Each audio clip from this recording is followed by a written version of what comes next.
7 FM and AM 950. The Fan, Rochester, an Odyssey sports station. It's time to start the show and talk about the sports we saw. Inside jokes and takes from Danger and Battaglia. Bills and the Sabres and the Ambers. Who gave a microphone to these jerks? Gene's a big timer, a social misfit. Clueless to the title of the biggest buskeg hits. Chuck Muncie's goons have the last say. So thanks for your time, Mr. Mayo. Danger likes his cold ones and he likes his bears. But this is Rochester, cute Francesa. Oh, who cares? He's critical of Sean, he's critical of Alan. Of course he married Sandy, cause she's Italian. Welcome to the sports bar, that's where you are. Welcome to the sports bar, that's where you are. Welcome to the sports bar, that's where you are. With Danger and Battaglia. Hey, can we start by saying, let us be your attitude adjustment for the day? I mean, you didn't really think the Bills were going to go undefeated this season, did you? I mean, you knew that they were going to lose in horrific fashion at some point this year. Most seasons end in disappointment, and you got a real disappointing loss out of the way in week 4. Things could be worse. Welcome to the Sports Bar. Danger and Battaglia. I'm Mike Danger.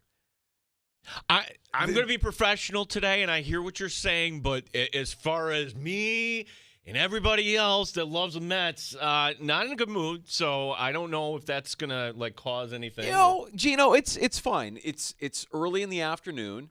Game 1 of the doubleheader is happening right now. We've got it on here, so I expect you to be a little distracted. It's fine. Glance at the score and see how your team is doing. All they need is one. That's it. All they need is one. And all the Braves need it. So the team that really is getting screwed here should be Arizona, because right now, tell everybody what's happening. It's the Braves leading the Mets in Game 1, 3-0. They are in the bottom of the 7th.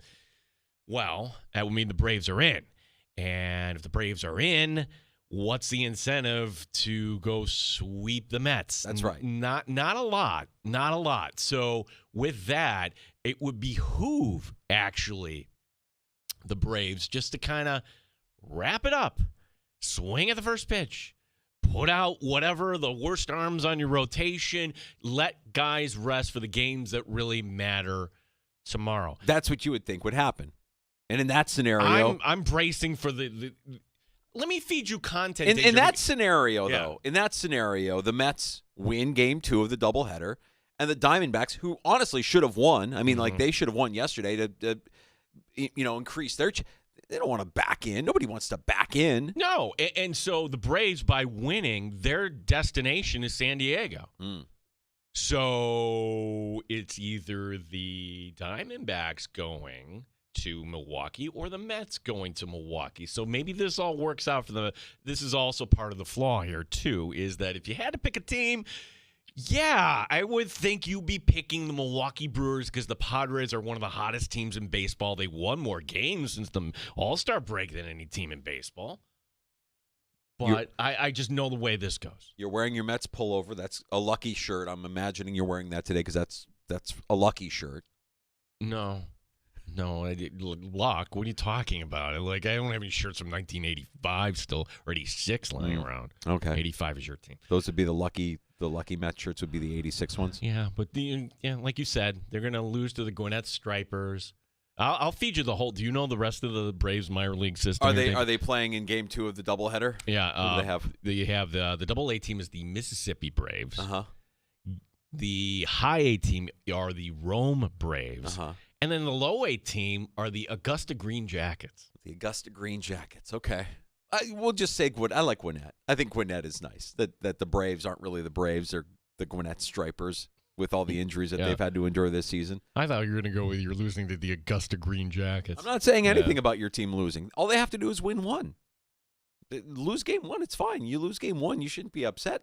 Win Game 2. Yeah. And then I was trying to have a conversation with Dan DeLorean, and he's just grunting, not happy. And his football team is 4-0. His football team is the toast of football right now. Sam Darnold, MVP. Yeah. I mean, what a redemption story. Yeah, I don't understand it. Everybody's in a mood. I mean, look, I get it. That if you're a Mets fan and a Bills fan, you're on edge a little bit. Again, okay, maybe not us. Let me be your attitude adjustment for the day. Because I'm actually in a pretty good mood, all things considered, when you spend the time that you spend, and many fans went to that Ravens game. I had a friend from Baltimore who was at the game, and he said, look, there's a lot of Bills fans here. A lot of Bills fans made the trip to Baltimore just to see the Bills get embarrassed on national TV. There's a lot to unpack from this loss, and we're going to do it with some of the best and brightest minds that talk about and cover this team. Nate Geary, who you hear on the post-game show, the Buffalo Bills Radio Network, our Odyssey Sports sister station, WGR in Buffalo. He'll be stopping by at 4:25 this afternoon. What I liked when we talked to Nate, too, is that he played college football at Buff State, so he can kind of go into some of the things that, well, yeah, we're looking at, but who is to blame here for all those defensive breakdowns? Have the Bills actually been solved, or was that just an offense, but was that just such a feeble game plan going in? I mean, there's a lot of blame to go around, a lot of blame. We'll talk to Nate Geary, 4 o'clock hour today from the Buffalo Bills Radio Network. And I don't know, I felt appropriate, not just because it's a Monday and we talk Bills on a Monday usually, but also, we've got the Mets on. I didn't book Mike Catalana from 13 Wham Sports and BuffaloPlus.com, Gene. You must be a glutton for punishment. I honestly thought that the Braves, that the Mets would have taken care of this by now, Danger. All you had to do was win 2 of 3. And you and I are at the Hilton McQuaid game. I'm ready to look at my phone during a commercial break. You're Don't do it. Don't do it. Don't do it. And then yesterday, they won. They get the win yesterday. They get the win yesterday. But Mike Catalana in Baltimore last night. We'll look for his thoughts here. Mike Catalana, Buffalo Plus 13 Wham, joining us shortly. And if you needed a further attitude adjustment, we haven't talked about this yet, but we're going to provide that for you later on this week. We're bringing the show back to Three Heads. It's another Friday Football Talk Live. This Friday, Three Heads Brewing with the new Leaping Hazy IPA, your new favorite beer to watch your favorite team this football season with, and the Leaping IPA soaring above all others with the greatest beer label of all time. If you haven't seen it yet, you got to come and check that out with us Friday at Three Heads in the neighborhood of the Arts on Atlantic Avenue. Our friends from Reservoir Dogs will be there as well with their all beef, Black Angus, Frank's, their 6-ounce burgers on the Paula rolls, the Mafia dog that's served on the pretzel roll with the buffalo chicken wing dip, the blue cheese crumbles, the applewood smoked bacon, the fresh bruschetta, and scallions. Three Heads Brewing, Atlantic Avenue, neighborhood of the Arts. We kick off your sports weekend this coming Friday, starting at 3 o'clock for another Friday Football Talk Live in the Sports Bar. Yeah, and think of where mentally we will be at as a fan base here covering this team, the Buffalo Bills, come Friday. Yeah, you're moving on, and you realize, this would be a real fun one to get. I think you want this one more than you want the Ravens one, right? You're facing the guy who left you, who caused a bunch of issues on the way out. You could argue that the biggest loser in last night's outcome is actually the Houston Texans. Do you really think the Bills are going to do that 2 games in a row? The Bills, for as much new parts there are to this team, there's still enough of a veteran presence where everybody is just going to, hunker down this week, get back to work, and I do like the way things set up. So we're going to be in a good mood on Friday.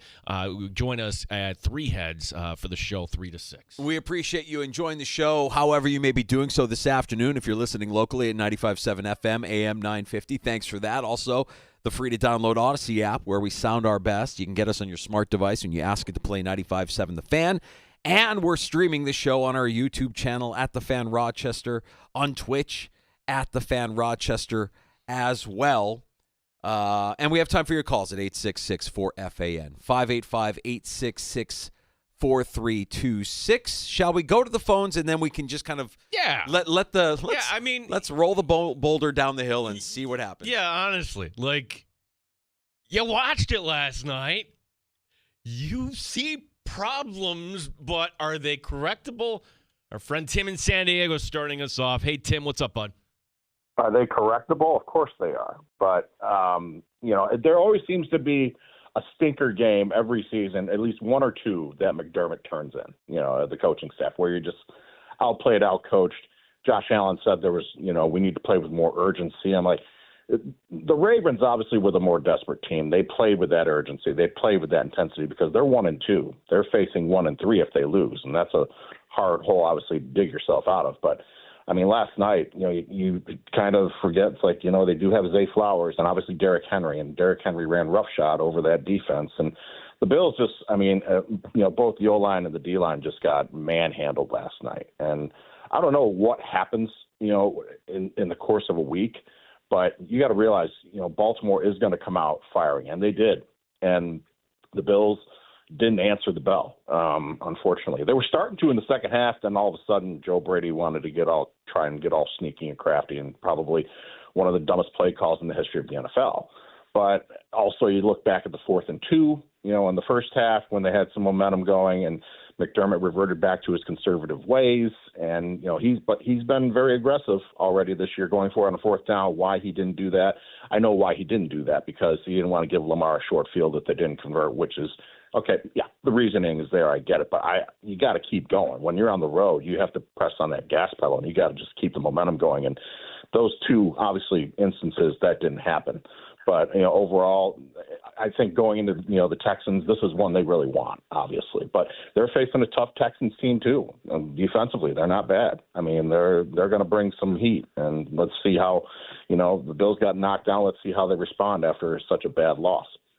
I think if I had to pick one thing that was the most distressing, Tim, is that, I can understand, all right, you've got backups on this side, and you realize Cam Lewis isn't Taron Johnson. Balin Spector, although he made some nice plays, is not Terrell Bernard.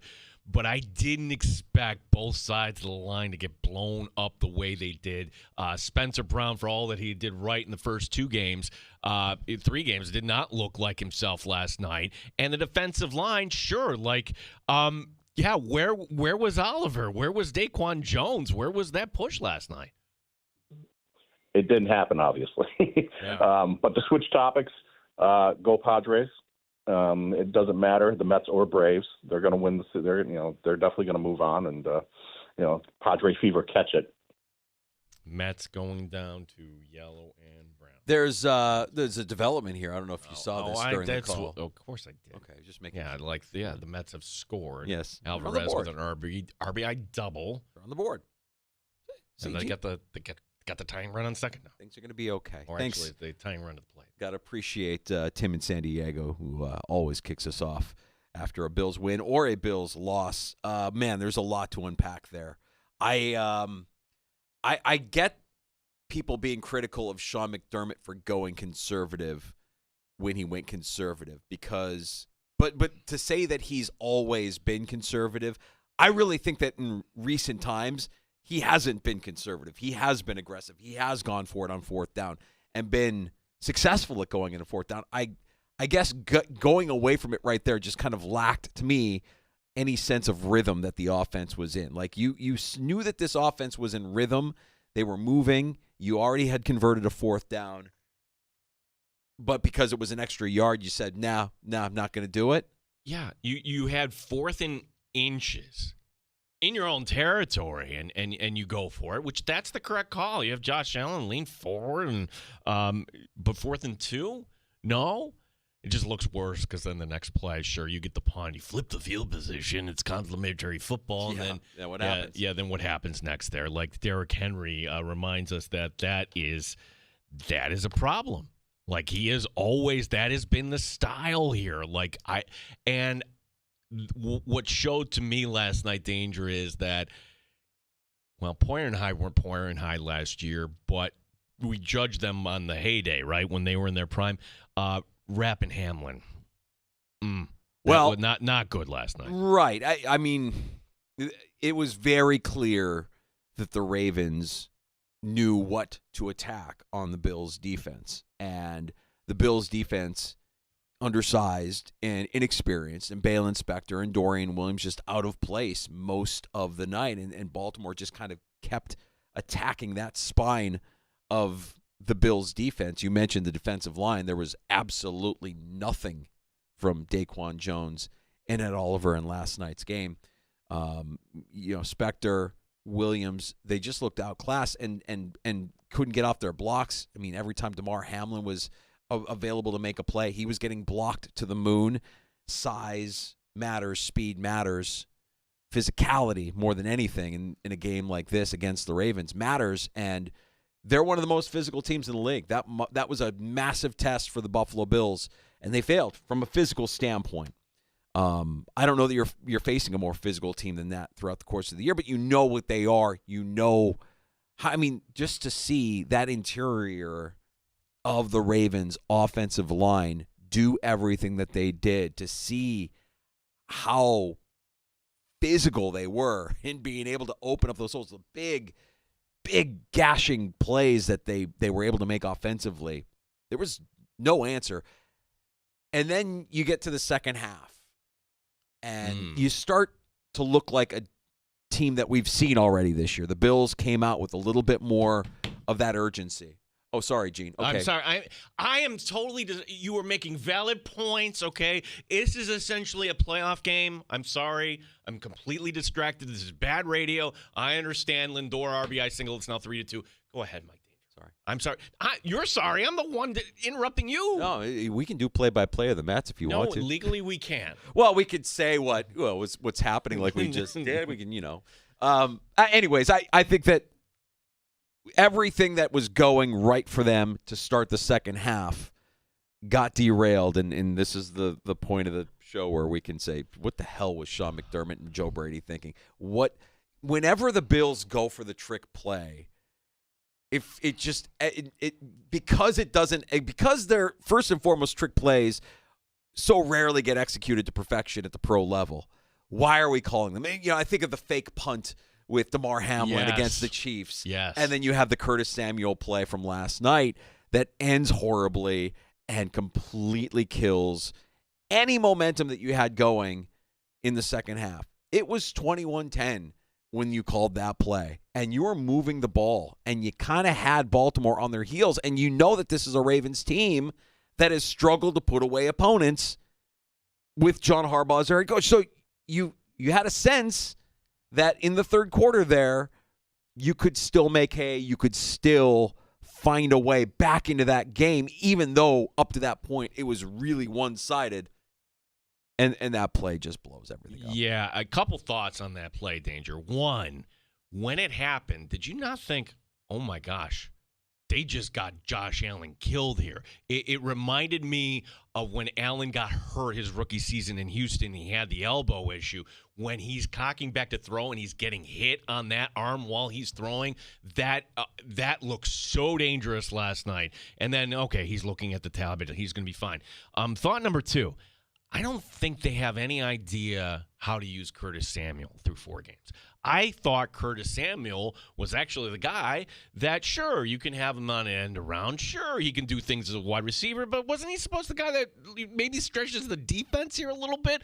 That's the way you're going to work in Curtis Samuel? They don't seem to have that deep threat. Give Khalil Shakir credit for recognizing, hey, this is a busted play. Let me get my butt downfield on the big play that did work. But that you've got to learn. Like, that seemed like a rookie play caller to me last night. You practice these plays. It doesn't mean you actually have to use them in the game that week, for the trick play at that point. Yeah, the Bills have had a lot of success so far this season horizontally. They haven't had to go vertical. And, Josh Allen with the big completion to Khalil Shakir was a desperation and improvisation, but it was really the one play that you had. That's not true. You had a couple plays to Coleman as well. But you only went vertical a small handful of times. And because you want to depend on that horizontal passing game, and Baltimore just had an answer for it. They just blew it up. I mean, Kyle Hamilton is really good. He can line up 10 yards off the ball and still blow up a play for no gain, and that's what you saw.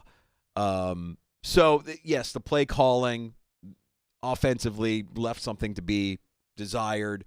You saw the Bills completely out-schemed. All right, the Mets tie the game?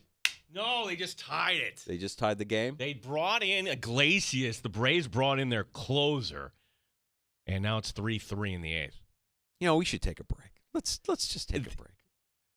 This is where management calls me in and says, This "Gene, is this where- is not a Mets show. This is not." We'll Yeah. just take a break. We're going to welcome in Mike Catalana next. And I'm sure he'll appreciate you giving Mets updates, especially if they find themselves taking the lead here while we're in our break. That would be fun for you. That would be good for Let's you. not get ahead of ourselves. I don't want to get ahead of Three, ourselves. All they got to do is 3-3. win one, Gene. All they got to do is win one. That's all they got to do. You were worried to start the show.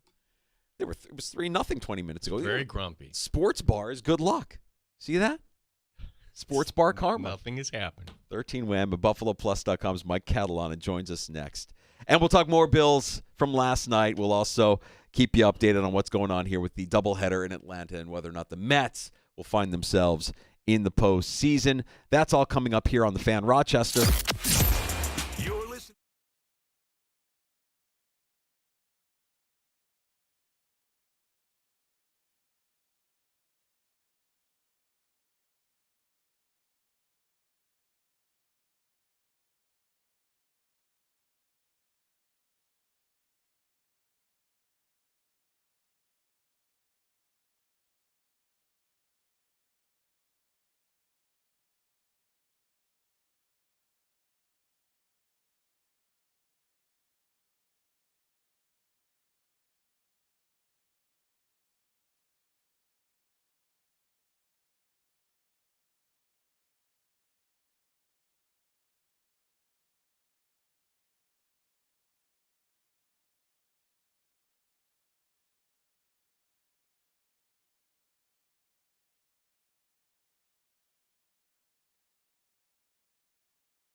Sports Update. For the first time since 2021, the Bills lose a game by double digits. If you didn't stay up last night, 35-10 ended up being the final. Bills head coach Sean McDermott on the big run by Derrick Henry. Schemed up well, yes, because they executed and we really didn't even touch the running back. And, they ran what we call a wham against our three technique there. And we've got to be in better position. And I know we've done that before. So that's one of the things right away we'll learn from.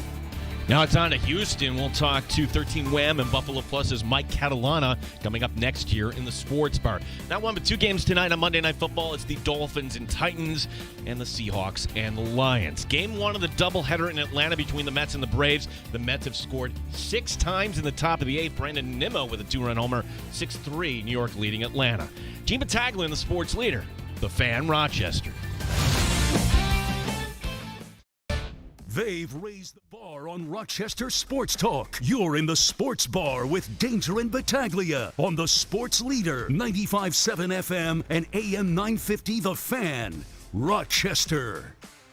Feeling better now, aren't you, buddy? Feeling better now. A little bit of room. Yeah, okay. Little bit of room that you did that off. Now, can I get you dialed in? Because this is the icon. This okay, is the icon. The icon comes into the Sports Bar. We want to stay focused. We want to talk about what we saw last night and what it means for the Buffalo Bills moving forward. We welcome in 13 Wham Sports Director, BuffaloPlus.com's Mike Catalana. I mean, Mike, I hope you understand. I've gone through an entire range of emotions here with my co-host over the course of the first 20 minutes of this show, from grumpy to elated, and I really don't know where this is going to go. But I'm thankful that you're with us today, and I appreciate you giving us. Wait a second, both of you. Anybody getting stung by a mosquito? Could have just I'm just wondering. Could have just mosquitoes left. Go away, the Mets go away. Could have just left it alone. Anyway, sorry. Hi, Mike. Thanks for your time today. How are you? I'm good. How are you? Fantastic. Baltimore. Last night, do we just chalk us up to, hey, you're not going to go 17-0 in this league? But what would be your concerns coming off that loss? Well, a couple of things. The whole not going to go 17-0. I know what you're saying there. It's a week-to-week league. It was a bad night for the Bills.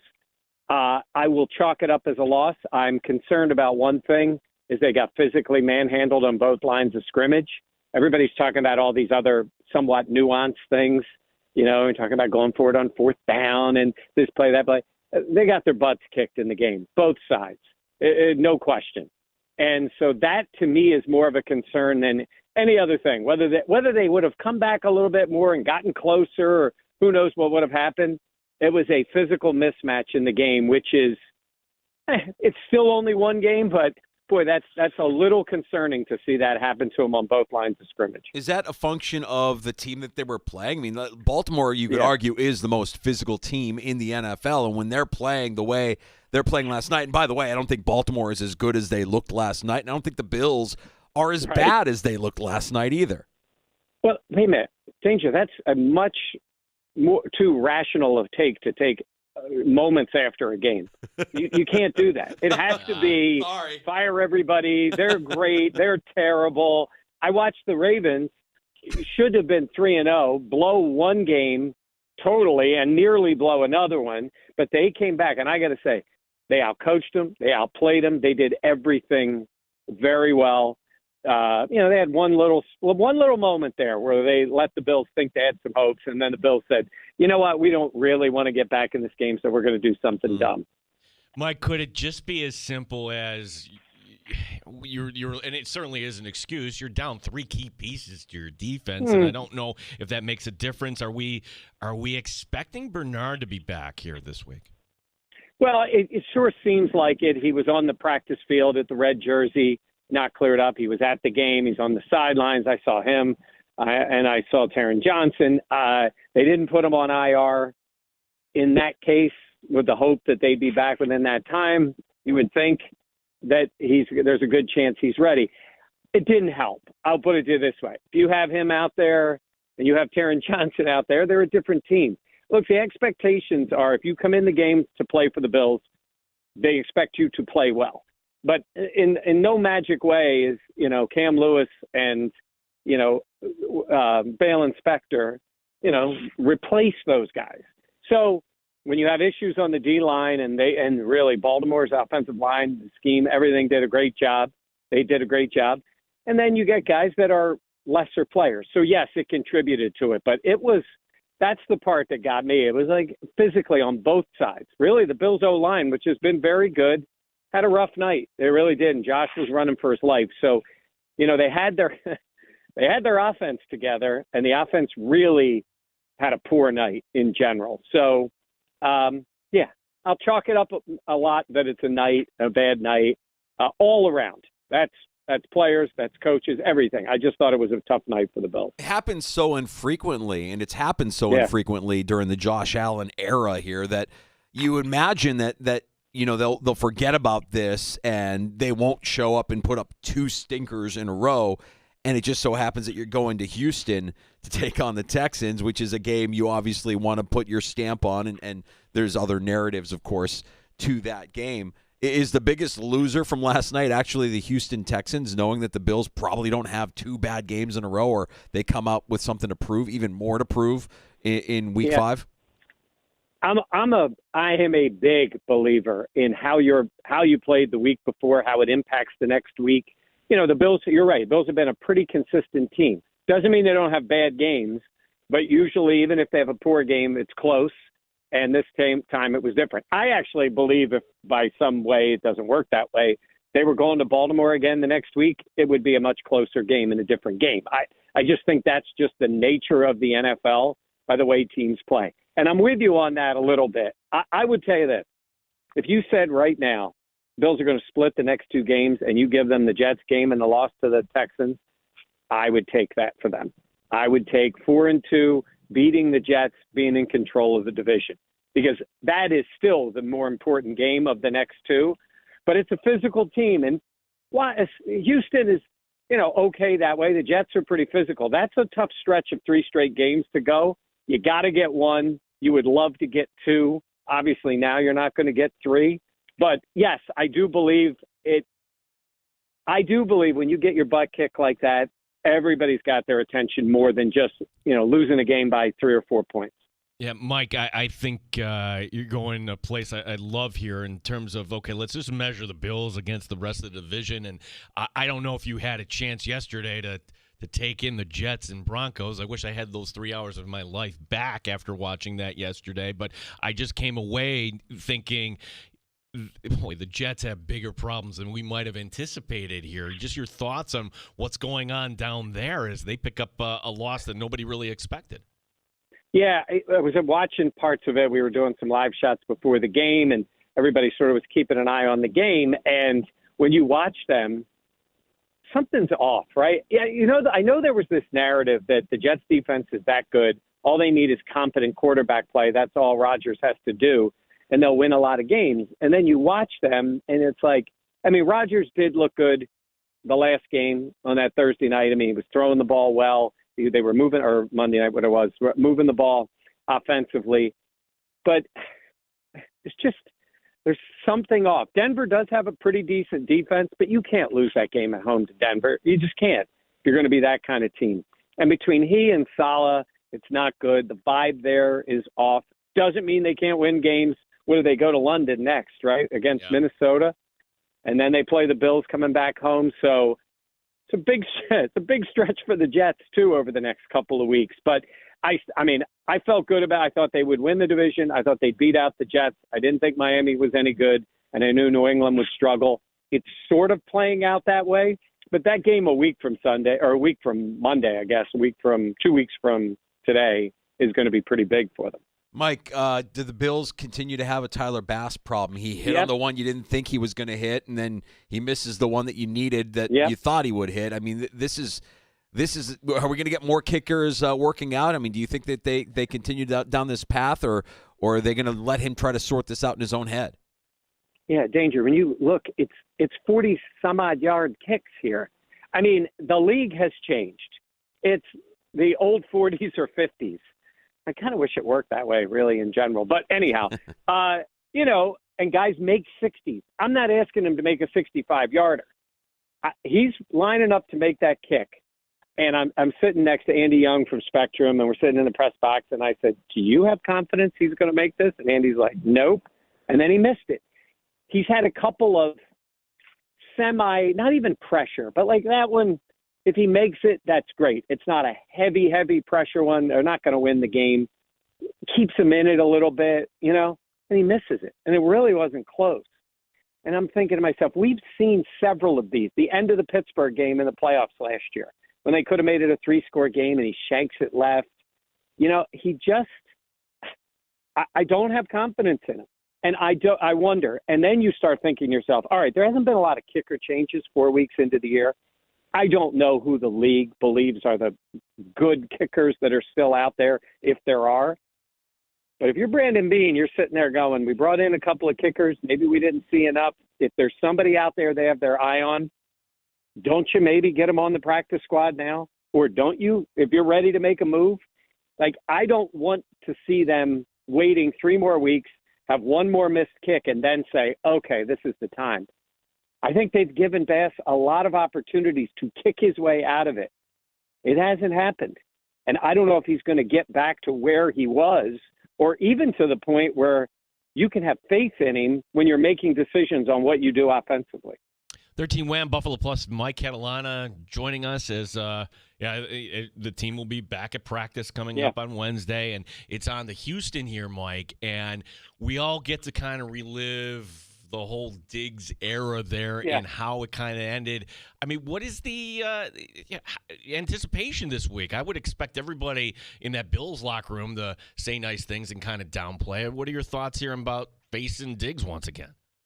Well, what's kind of interesting about it is there have been multiple times when we've talked about Diggs over the last, certainly during camp, with the Bills, with the players, certainly with Josh. So it's not like it's been out of sight, out of mind, and not it was a couple of weeks ago, or a week ago before this game. He was talking about, how he feels about the wide receivers, and he wasn't talking about Diggs in general. So he said a lot of these things already. We're going to talk to him about it on Wednesday. I know fans will say to me, nobody cares. The truth is, a lot of people care. It'll be good to get past this. Honestly, it's good that it's, week 5 in the season. Both teams need the game. It's important to the Texans, important to the Bills. In the picture, the Diggs part of it, hey, if Diggs has 130 yards and the Bills win the game, they'll be happy, right? It's about just winning the game. Mm-hmm. The numbers don't matter. None of that matters. The Bills do need dynamic players at the wide receiver position. Uh-huh. That's missing from them. I'm not saying it's Diggs. I'm saying that they haven't replaced that element of their team. And when they're down in a game like last night, not necessarily Diggs, but I think it's pretty obvious, as much as this everybody eats thing is great. It's not great when you're down in a game and you need somebody to make some big plays. It was nice to see Keon bounce back after that drop, because that was a bad drop, but he's still a rookie. You're still looking for that. So I think they know that going forward. But, everybody's going to be talking about Diggs this week, and then people will get mad, and then they'll say nice things, and Diggs will say it, but he'll say something cryptic along the way leading up to it. And then they'll have the little hug and 2 hours before the game and talk for a second, shake hands, and then they'll play the game. That's the way I think it's going to go. I love that you brought that up, because that was something that came up last night as the Bills were down, and you see Keon Coleman with the drop, and you're kind of wondering to yourself, and you see Mac Hollins just kind of look like Mac Hollins. I mean, like, I don't know why people thought that you're going to bring in a guy who, could struggle to get over 20 receptions in a season, and all of a sudden he's going to be your alpha receiver. The Bills are missing that still, right? Like, the everybody eats thing is great when it works. You're right. It's great when it works, but when you're down last night and you need a big play out of a playmaker, you're kind of looking for that guy, and he doesn't exist. Do you think the Bills will be in the market for a wide receiver before the trade deadline? They could. I mean, there's a possibility. I don't know. I don't think they're going for Devontae Adams. I don't think they want a player with some mileage on him. I don't know how much in terms of assets. I guess if you could get a player at the right price, and there's somebody out there, an Amari Cooper. He got hurt, though, didn't he? Cooper? I don't know. Every time I see the Browns, it just throws me off just seeing that team play. But listen, I don't know if anybody actually thought that. I mean, people talk about like Matt Collins. Matt Collins would be a really good fifth wide receiver on the team. That's who he is. He plays special teams. He can block. You get him out there in certain circumstances. He can catch a couple of balls. Actually, I think Josh missed him a couple of times. They were off in their connections. Maybe it's that number 13 that just means you can't make connections with Josh Allen. But, you know, Shakir's a really good player, and I think Coleman has a chance to be good. But, man, how much better would those two guys be with a number one, right? Where now they're playing, at least with the expectation and the role of what they really are, which is a guy who could be good and a guy who is ascending to be really good, I think, in terms of Khalil Shakir. That's what you want. But you need that guy. Everybody wants one, and they'll say, like, everybody eats. But the truth is you would like that kind of player. And you're right. We were talking about this morning, like, could they do something at the deadline? You got to see a team start to fall out of it, and I don't know if they'll be the right kind of player. But I think if they're in a good spot, would Bean consider it? Yeah, I think he would, because I think it's obvious in circumstances like this that that's what's missing. Could you go trade for a kicker, maybe? I don't know at this point. Yeah, that would be. That's the thing we talk about is, like, unless you got somebody on the practice squad, like, there's no backup kicker. Like, he's either your guy or he's not. It's not like you say you're gonna sit, safety. We're gonna sit DeMar Hamlin down and Mike Edwards going to play, like, whatever it is, right? You don't have that with kicker. He's either the guy or he's not, unless you bring somebody up from the practice squad, which at that point, if you brought him up, you would be cutting the kicker. So we'll see. One quick thing I wanted to add. I know there's a lot of talk last night about the fourth down plays and the analytics, and I do believe in all that. I think the numbers show be aggressive, do all those things.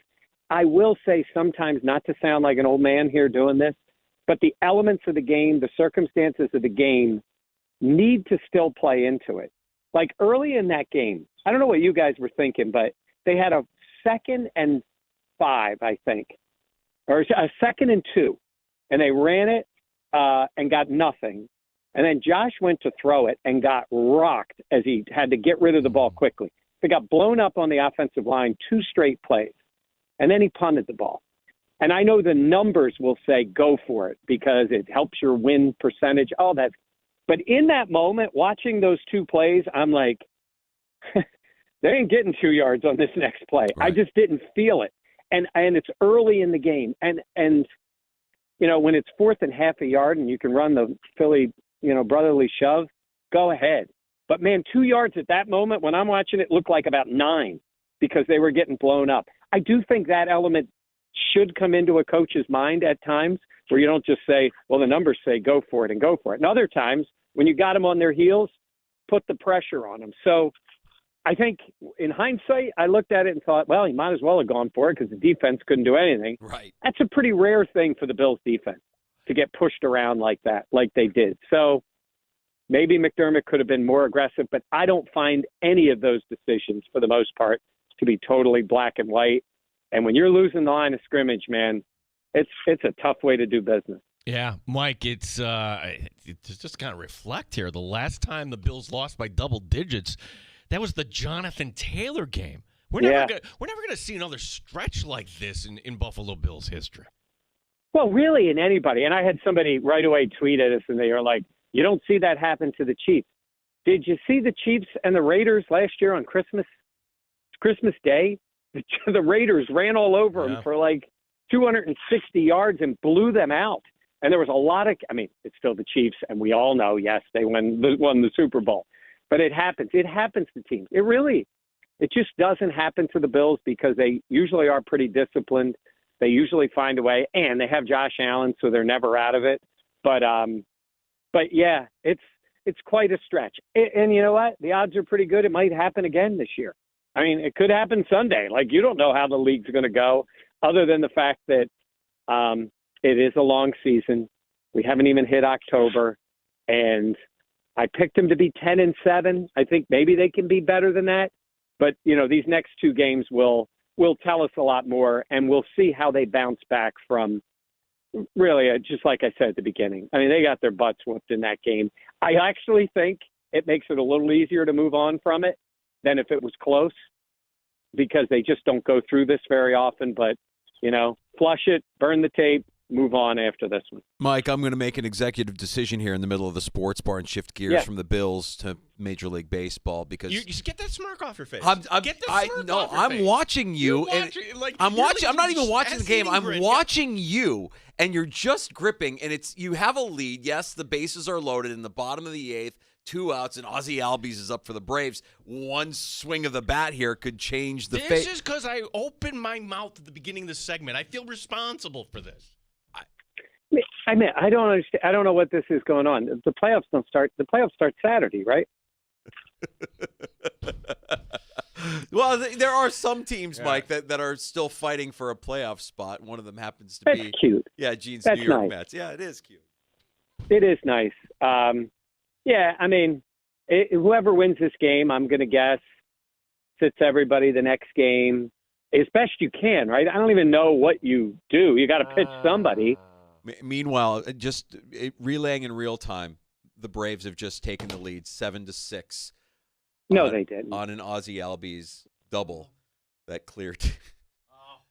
Gene. I will tell you this. I'm outside. I was at the game's on inside. I will tell you that I'm a little emotional right now.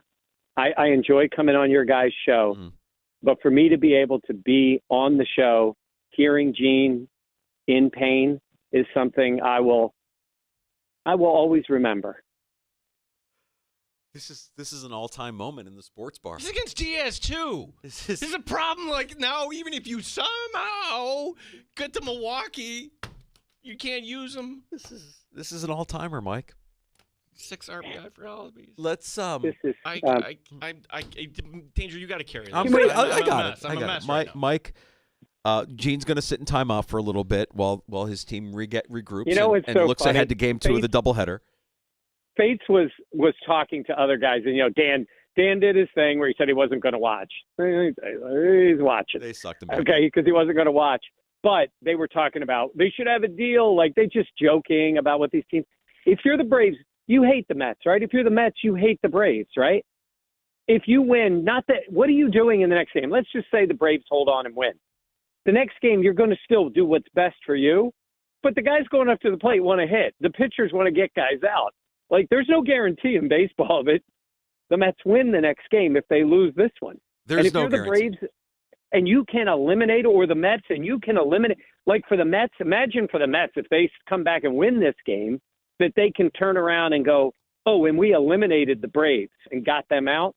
Don't you think they'd, without using everybody, they got another game tomorrow, in part, as you know, because Major League Baseball is run by idiots, that they still ended up having to play this Monday. They could have worked other things out.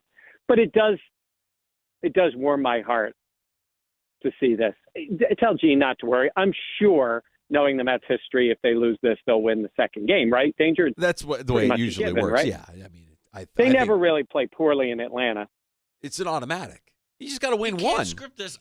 You just got to win one of 2. That's it. That's all you need. Isn't it? So Diaz is like, wasn't it Sherman that burned down Atlanta?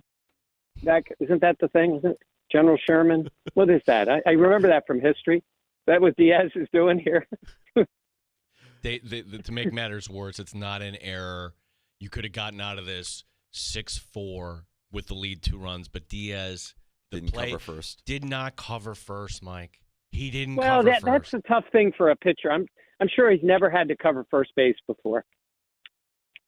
Mike, this is awful. set us up for this you realize week. when I came on with you guys, it was 6-3, right? Uh-huh. It was. At the beginning of the segment, he was popping off. You heard him.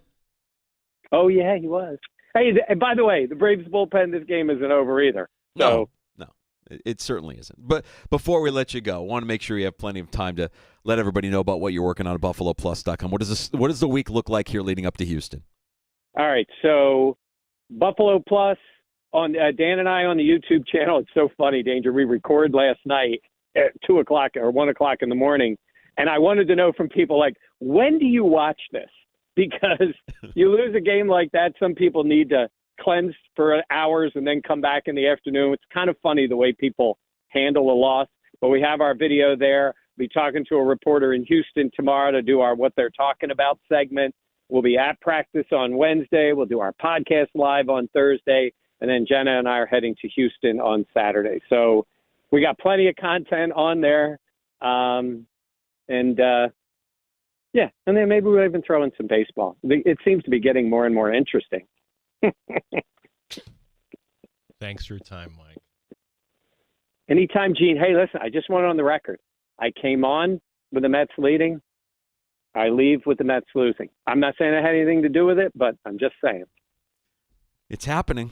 It was not just a lead; it was a 3-run lead. It's happening. With Diaz on the mound. Yeah, Diaz. Yeah. Play the trumpets for him. It's taps. I told you, taps is what plays. Mike Catalana, 13 Web Sports, BuffaloPlus.com. Stopping into the sports bar, delivering as always. All right, we're going to take a break, Gene. I'm going to take a little time here. I want you to gather yourself. We're in the top of the ninth. Top of the ninth. Game's not over. Look, Diaz. You just need to win one. He was on the verge of tears in the clubhouse. Just need to win one, and you're in the postseason. We'll come back, and we'll talk to Nate Geary next hour as well. Some takes from yesterday. I've got a Steelers take, and I've got a take on which head coach I believe will be the coach to lose his job during the regular season. The coach most likely to lose his job while the season is still going. Okay. I have a few takes here. One, I cannot believe that baseball actually did something that they're listening to their fans. Hard as it is to believe, but I'm such a cynic. I think there's a reason for this. Also, just a moment to remember Dikembe Mutombo, too. Mount Mutombo, yes. We'll get to that and more next. We got Nate Geary stopping by right around 4:25, and we have time for your calls if you want to pull up a stool and join us at 866-4FAN, 585-866-4326.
Rochester, the sports leader, 95.7 FM and AM 950, The Fan. Rochester, an Odyssey sports station. The Fan Rochester Sports Update. Bills coming off a big loss in Baltimore. If you didn't stay up for it, 35-10 ended up being the final. Head coach Sean McDermott on the trick play that went awry in the second half. Most of the time not. Most of the time it's during the week we talk about it. So again, that's something that Joe and I will discuss at length, and I'm sure he wants that call back. I do as well, and we'll learn from that and move forward. Now it's on to Houston. We will talk to Nick Gary, Buffalo Bills Radio Network. He joins us later this hour here in the Sports Bar.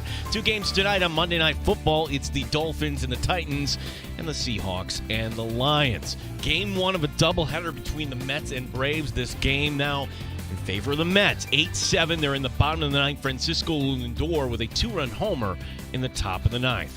Gene Battaglia in the sports leader, 95.7 FM and AM 950. The Fan, Rochester.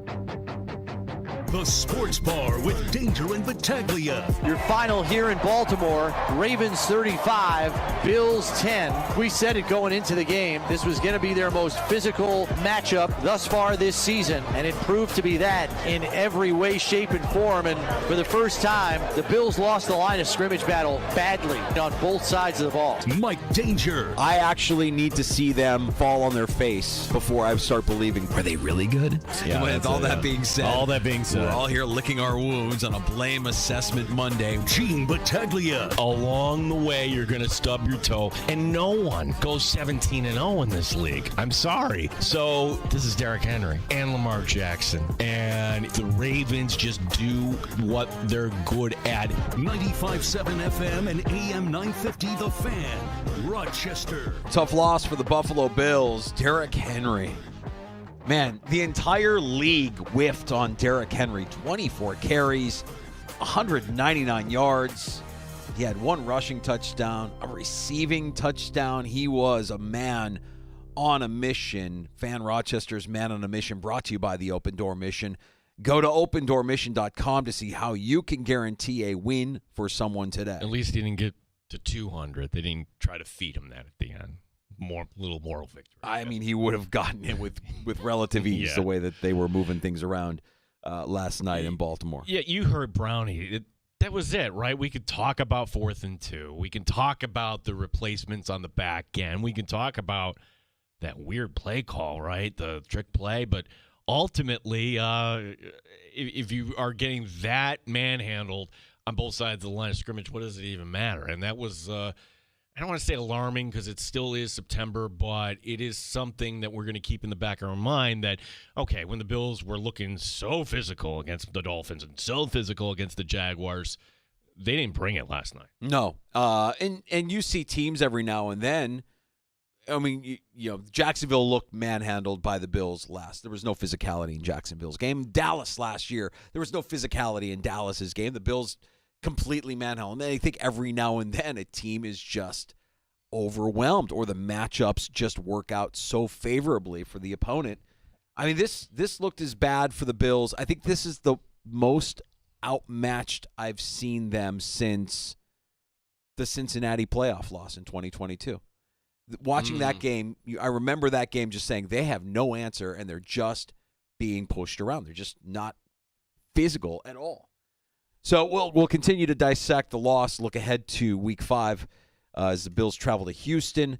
We'll have Nate Geary, the Buffalo Bills Radio Network and our Odyssey Sports sister station, WGR, join us here in about 20 minutes or so. Can you carry this whole segment by yourself, Danger? I know I'm struggling. You're I'm gripping right now. I'm gripping. Your team is in the lead. While we were in break, we should just update everybody because Catalana came on, and it was almost too perfect. Catalana always comes on to give you a hard time about the Mets, and he comes on and the Mets are leading. We should go back to the beginning of the show here.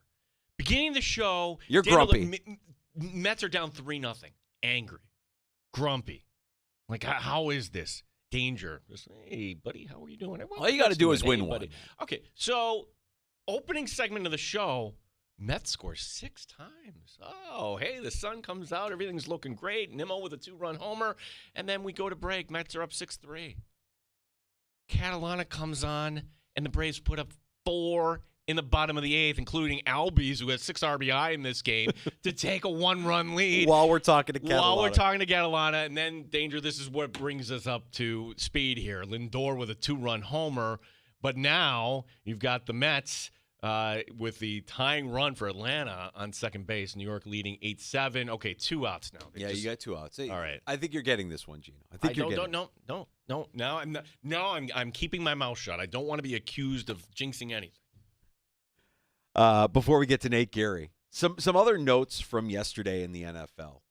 And one of the games that I was paying attention to was the Steelers falling from the ranks of the undefeated after losing to Indianapolis yesterday. And it was for me watching that game reminiscent of what I've seen out of Justin Fields so far as a professional. Mike Tomlin has to make a decision at quarterback. And you might think that I'm nuts for saying this, but you can't you can't put Justin Fields. You can't put the Justin Fields genie back in that bottle. I think we know what Justin Fields is at this stage of his career in the NFL. Just some stats here on a quarterback who has shown through his career that he is the opposite of clutch.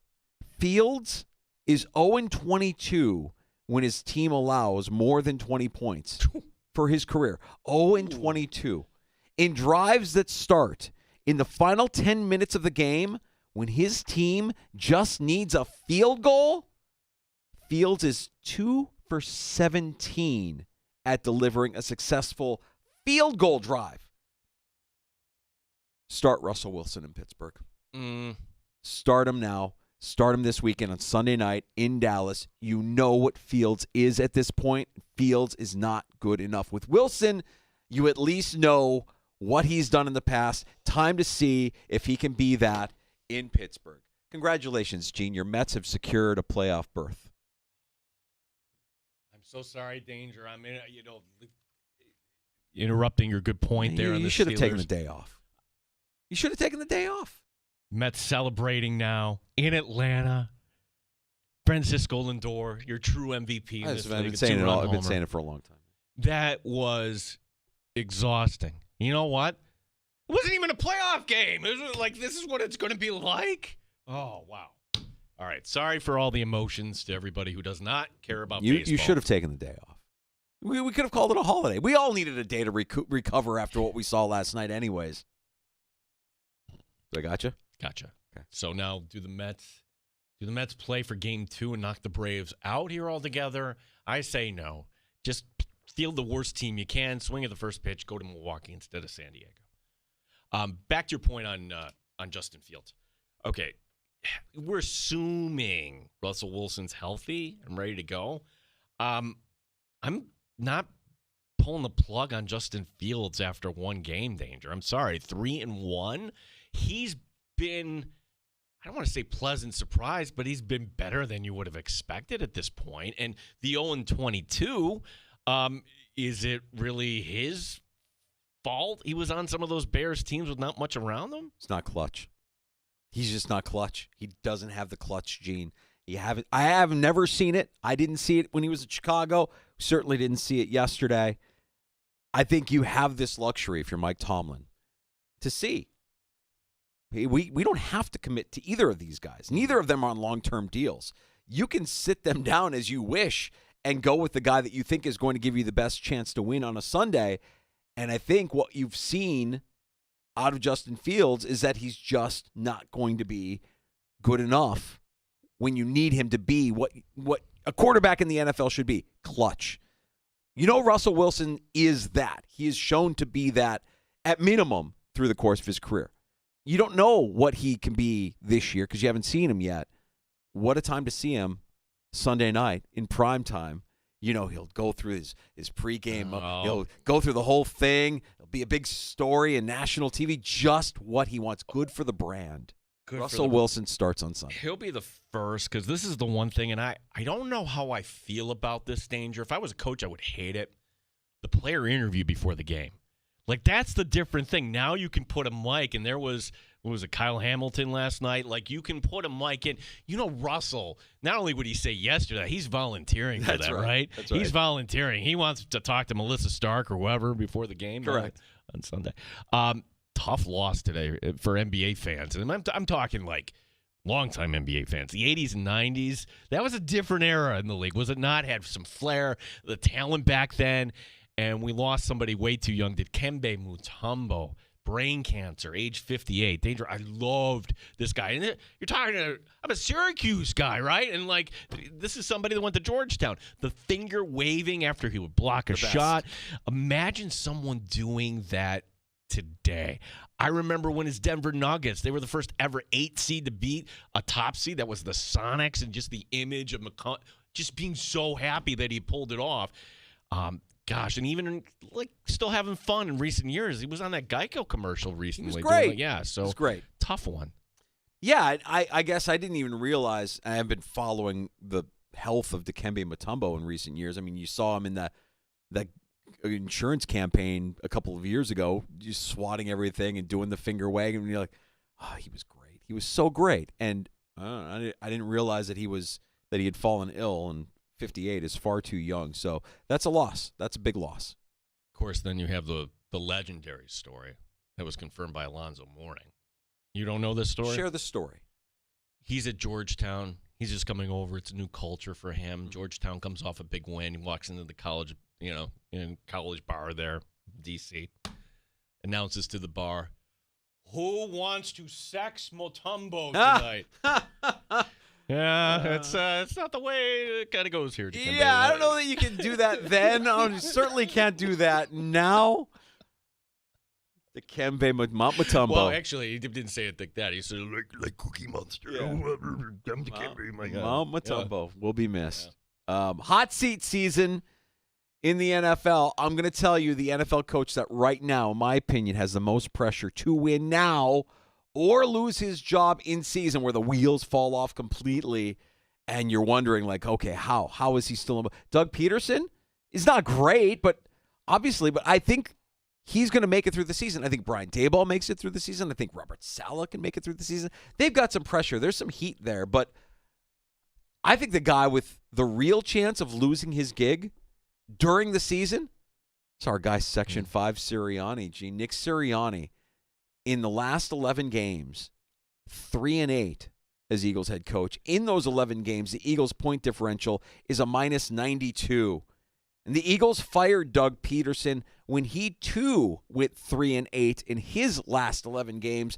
Philly then had a point differential at -52. They fired guys for less. You have Vic Fangio with head coaching experience on the staff. I don't think Sirianni makes it to the offseason in Philadelphia.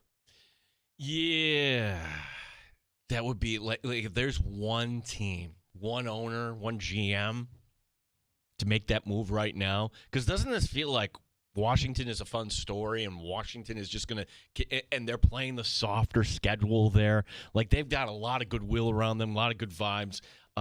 There's a lot of talent still on that Eagle team, and it's just not clicking.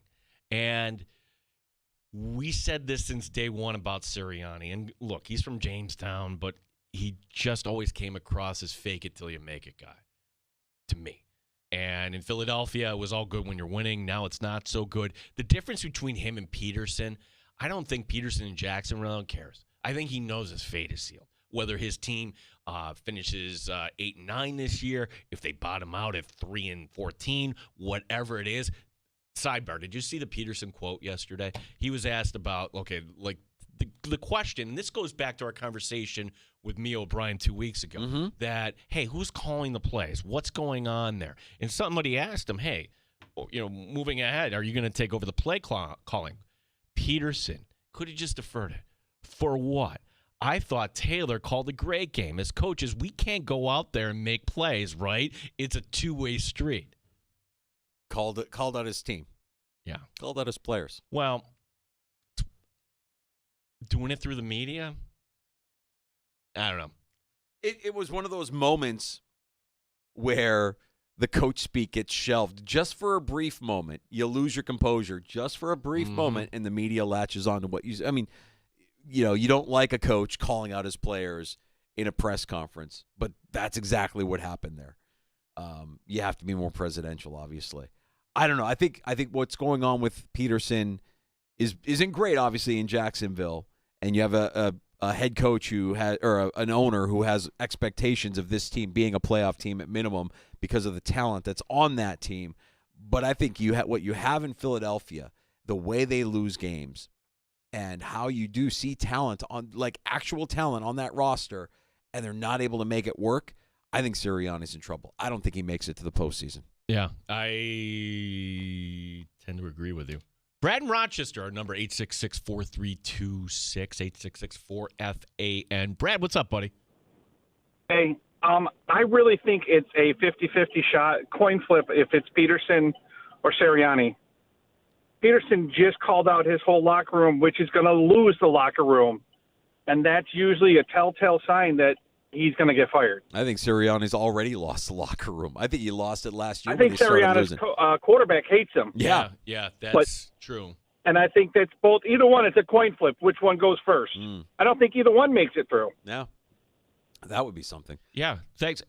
Isn't it strange, though, Danger? Like, thanks, Brad. Appreciate the call.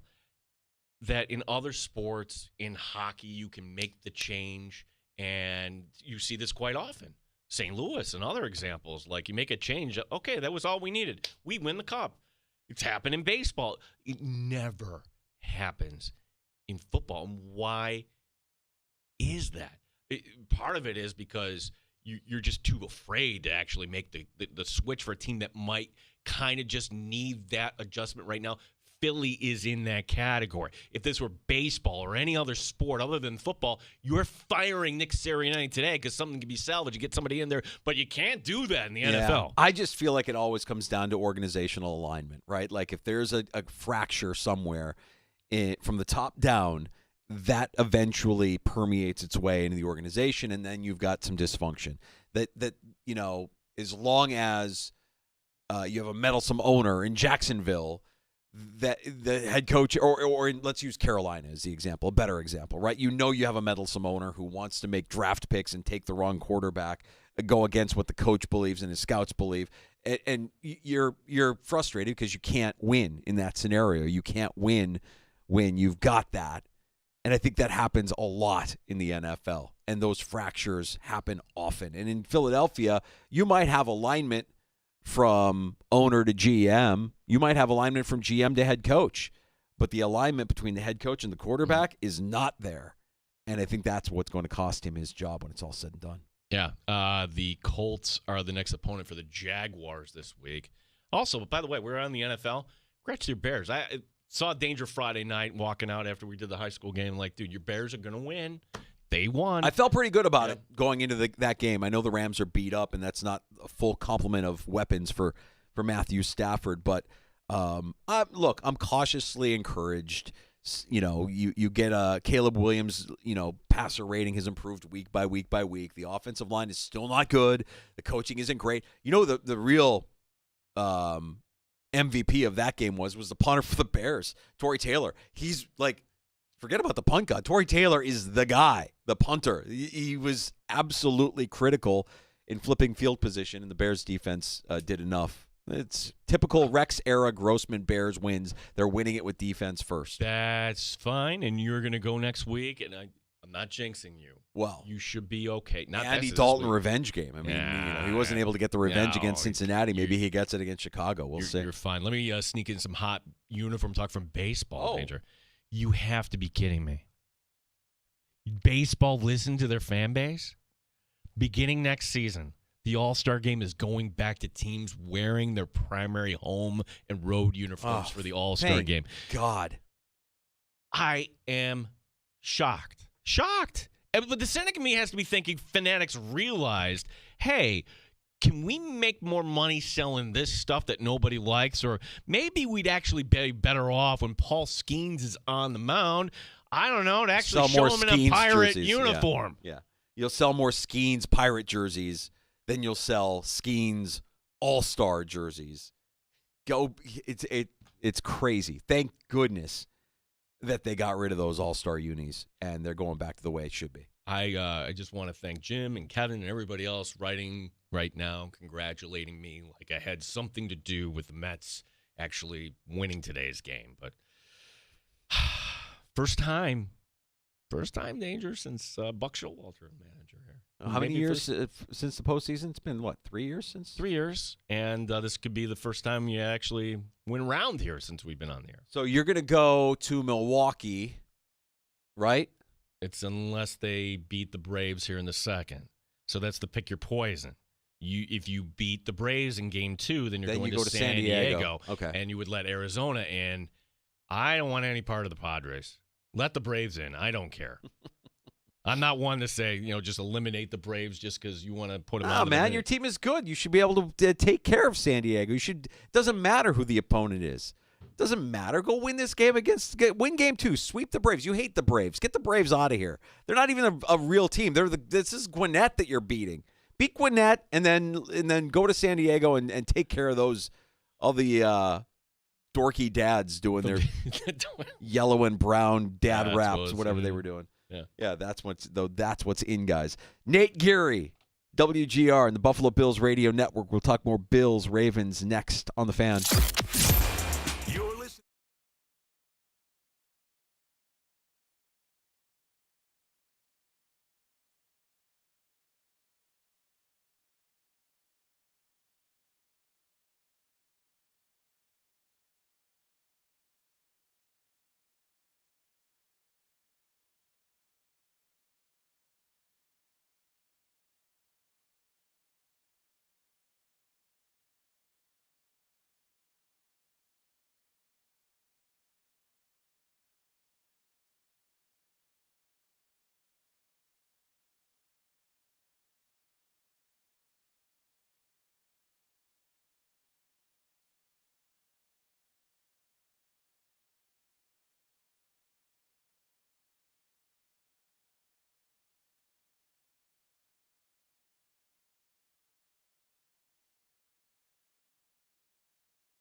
Rochester Sports Update. For the first time since the Colts game in 2021, the Bills losing a regular season game by double digits. Sean McDermott on things start off in that run by Derrick Henry. Schemed up well, yes, because they executed and we really didn't even touch the running back. And, they ran what we call a wham against our three technique there. And we've got to be in better position. And I know we've done that before. So that's one of the things right away we'll learn from. And now it's on to Houston to face Stephon Diggs and the Texans. We'll talk to Nate Geary, Buffalo Bills Radio Network and WGR. Nate joining us next year in the Sports Bar. 2 games on Monday Night Football. First up, it's the Dolphins and Titans. Also tonight at 8:30, the Seahawks and the Lions. The New York Mets are going to the postseason. A back-and-forth game. Francisco Lindor with a 2-run homer in the top of the ninth. Mets in Game 1 take out the Braves 8-7. Keep it Battaglia, the Fan, Rochester. Neat or on the rocks? It's the Sports Bar with Danger and Battaglia on the Sports Leader, 95.7 FM and AM 950 The Fan, Rochester. You can hear Nick Geary on our Odyssey Sports sister station, WGR. He's part of the Buffalo Bills Radio Network. You hear him post-game, taking your calls and your feedback and knocking you off a ledge after last night's performance. Nate Geary, was that a function of the Bill? I mean, did the Ravens provide the rest of the league with a blueprint on how to beat the Bills, or was this really just the Ravens being one of the more physical, if not the most physical team in the NFL, just imposing their will on an ill-prepared Buffalo team? Yeah, so what I guess if I were to make an analogy, it would be like me running for president and saying, well, all you have to do is spend a couple $100 million and have a bunch of stuff. You could be president, though. Well, I don't have $100 million, and most other teams in the league don't have Derrick Henry. They don't have the threat of Lamar Jackson as a runner. They don't have 3 tight ends that they can roll out on the field, and they don't have a 270-pound fullback that they can roll out and trot out. Listen, the Bills, this was not a good philosophical scheme matchup for the Bills defensively, and I think part of what they were going to have to rely on in this game was the Bills' offense getting out to a hot start and getting a lead. And forcing the Baltimore Ravens to play with more Justice Hill and to throw the football more. But Lamar Jackson had to throw the ball like 19 times to win by 3+ scores. So, the first drive of the game, they punt. And I don't know, it sort of felt like a white flag right away, right? Like it just felt like, oh, man, they're punting on the first drive. All right, well, yeah, this doesn't feel great. And then obviously the first play happens. And we're off and running. So do I think that there's a blueprint? Sure. Do I think there's a lot of teams in the league right now, the way that rosters are built, can execute that same blueprint? I don't think so. But all of this to say is probably a team you'll have to get through come January. Sure. And, I made the note at some point during the second half, it was probably right after the touchdown, that, the Ravens aren't particularly good with playing with a lead. And let's be honest, guys, I mean, short of beating themselves with that, the turnover, it certainly looked like the momentum was pushing towards the Bills to make that a real football game. So, listen, I respect the Ravens. I think that they play a unique style of football for today's NFL. I don't see too many teams that are going to be able to replicate the personnel packages and the success that those personnel packages had against the Bills last night. It just, to me, was a perfect storm of offensive lackluster performance on the offensive side of the ball, and frankly, a defense that was undersized and undermanned, and got beat kind of how we have seen Sean McDermott defenses get beat in the past. Run fits, guys. I know it's kind of can be a lame excuse or a lame word to use, but run fits were a real issue last night, and it was on full display. Yeah, Nate, as you mentioned, I thought for whatever went wrong on defense, you have the offense that's capable of certainly going point for point, and certainly the offensive line had their issues, but I just kind of moving forward, I'm wondering if there is a missing piece to this offense, meaning do they have a receiver that can take the top off. And we're hoping maybe it's MVS, and he was out there last night. I don't know what really purpose Mac Hollins kind of serves as, other than just being a fifth wide receiver. I thought maybe Curtis Samuel could have been that guy, but we really haven't seen him going downfield. I'm just wondering, maybe we're going to hear more and more noise about the Bills going out and getting a receiver at the trade deadline. Yeah, I think that game probably gave a lot of the, wide receiver train crowd all the ammunition they need to be loud about that for the next couple of weeks. And, listen, will they make a move for receiver? I don't know. Does Amari Cooper help their situation? Does Devontae Adams help their situation? Sure. I mean, those are, I think, bona fide number one wide receivers in the NFL. But, I think leading up to this game, these conversations weren't there, right? And it was, all right, well, they're winning, so, we don't have a lot to talk about.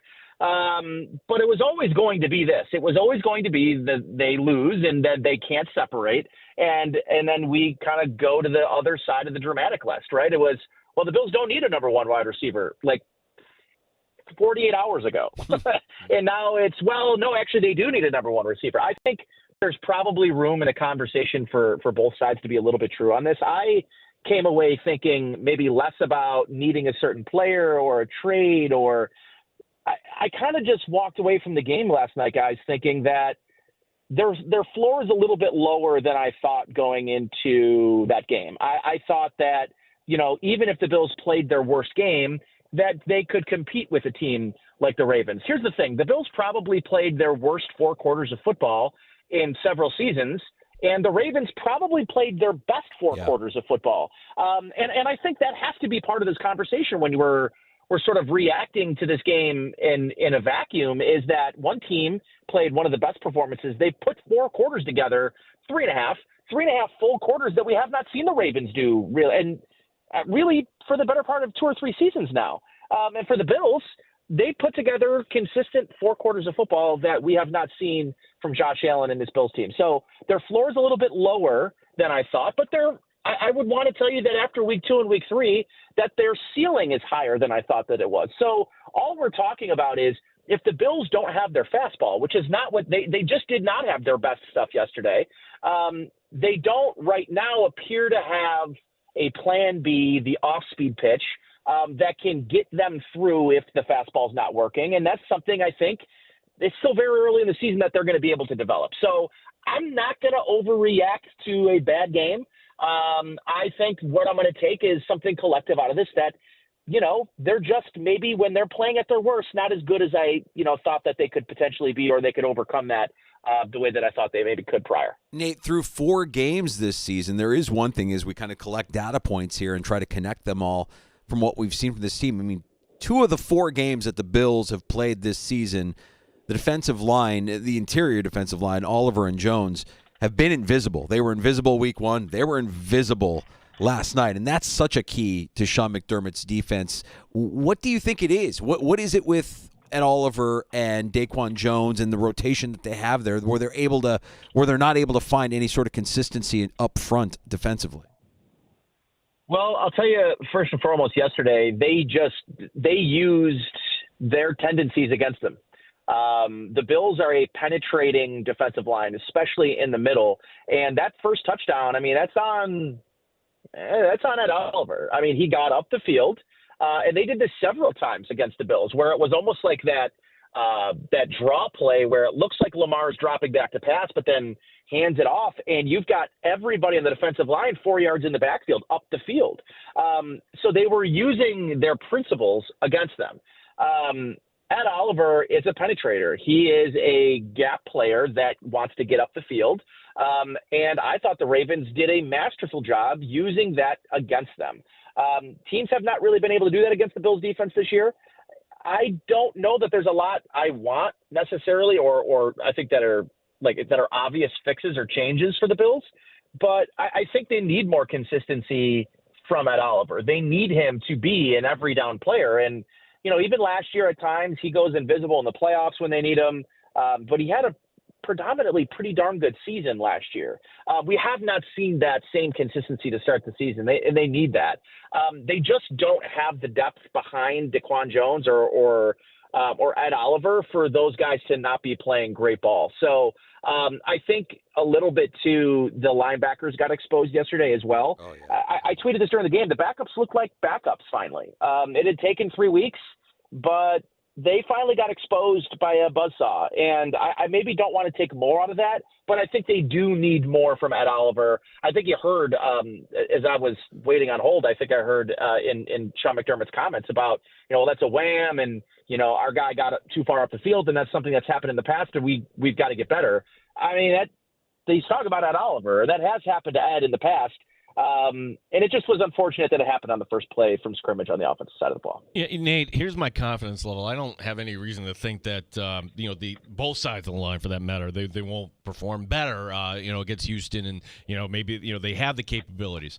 I don't have that confidence right now in Tyler Bass. And granted, that kick, you make it, and you're not really changing the outcome of that game, but we might get to some point, and this is a recurring conversation we're having with you and every other Bills-related guest. So when do you actually begin starting the real conversation, if you're Brandon Beane here, that we have to make a change? I think there's already been real conversation about it, to be frank. This is not something that's new, to be honest. I mean, this is dating back to the midway point of last year. I don't know that I have a game that I can specifically point to say, man, this doesn't look like Tyler Bass, but there is, I think plenty of evidence to suggest that this is a calendar year plus of inconsistent play from the position that right now across the league might be as good as it's ever been. We had a 58-yard game winner yesterday. We had a 65-yarder from Joey Sly yesterday. The position largely has never been better. And it's funny that 2 of the 3 most consistent kickers going into last year over the last 3 seasons, which were Justin Tucker and Tyler Bass, are both struggling. Justin Tucker is struggling right now. He has not made a field goal of more than 50 yards since last November, which I don't think a lot of people are talking about. So, listen, if there were an obvious candidate to walk in and be more effective, he'd already be here. But I think that, you look at the Dallas Cowboys. That Aubrey kid is unbelievable. You look across the league, there's a lot of young rookie kickers, Cam Little, Jacksonville, and some of these other teams that are, finding guys and inserting them. The problem is, I think I saw this, and somebody said it on Twitter today, and I almost didn't believe it, but I didn't have time to check, that Tyler Bass right now has the highest salary of any player on yearly salary of any player on the team. I think that's largely because most of their big guys have been either restructured or had those salaries converted into signing bonuses. But he's making too much money for them, I think, to make a move. They're already, $50+ million in dead cap overall between Diggs and Tre'Davious White and some of these other pieces that they moved on from the offseason. If there was a better option, I think they'd go for it. But I think right now they've got to sort of work through it and hope he finds his game on the other side. Yeah.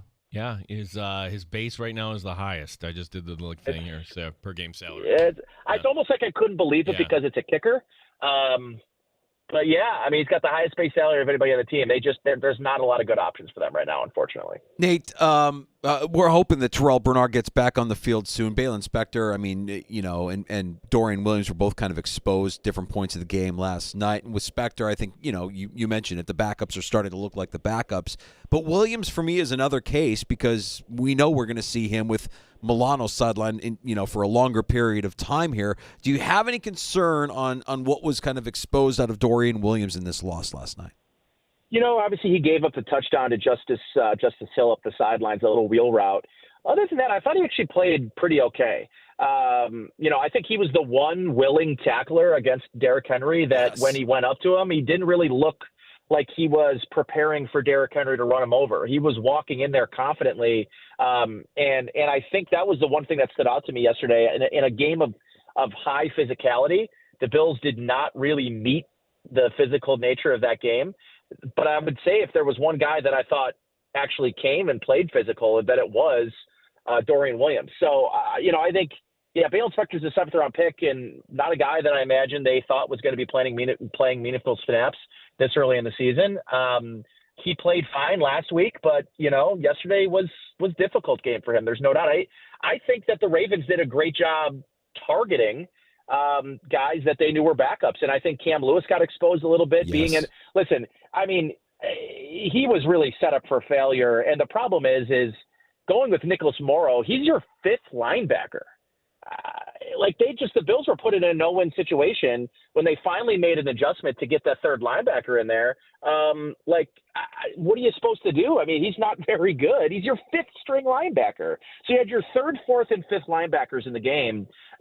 You didn't feel like you were getting good run fits. And, frankly, the interior part of the defensive line was not effective enough to complicate things for the Ravens offensive line, which they should have, because they were banged up and they weren't very good coming into the season, but they made that offensive line look like a powerhouse.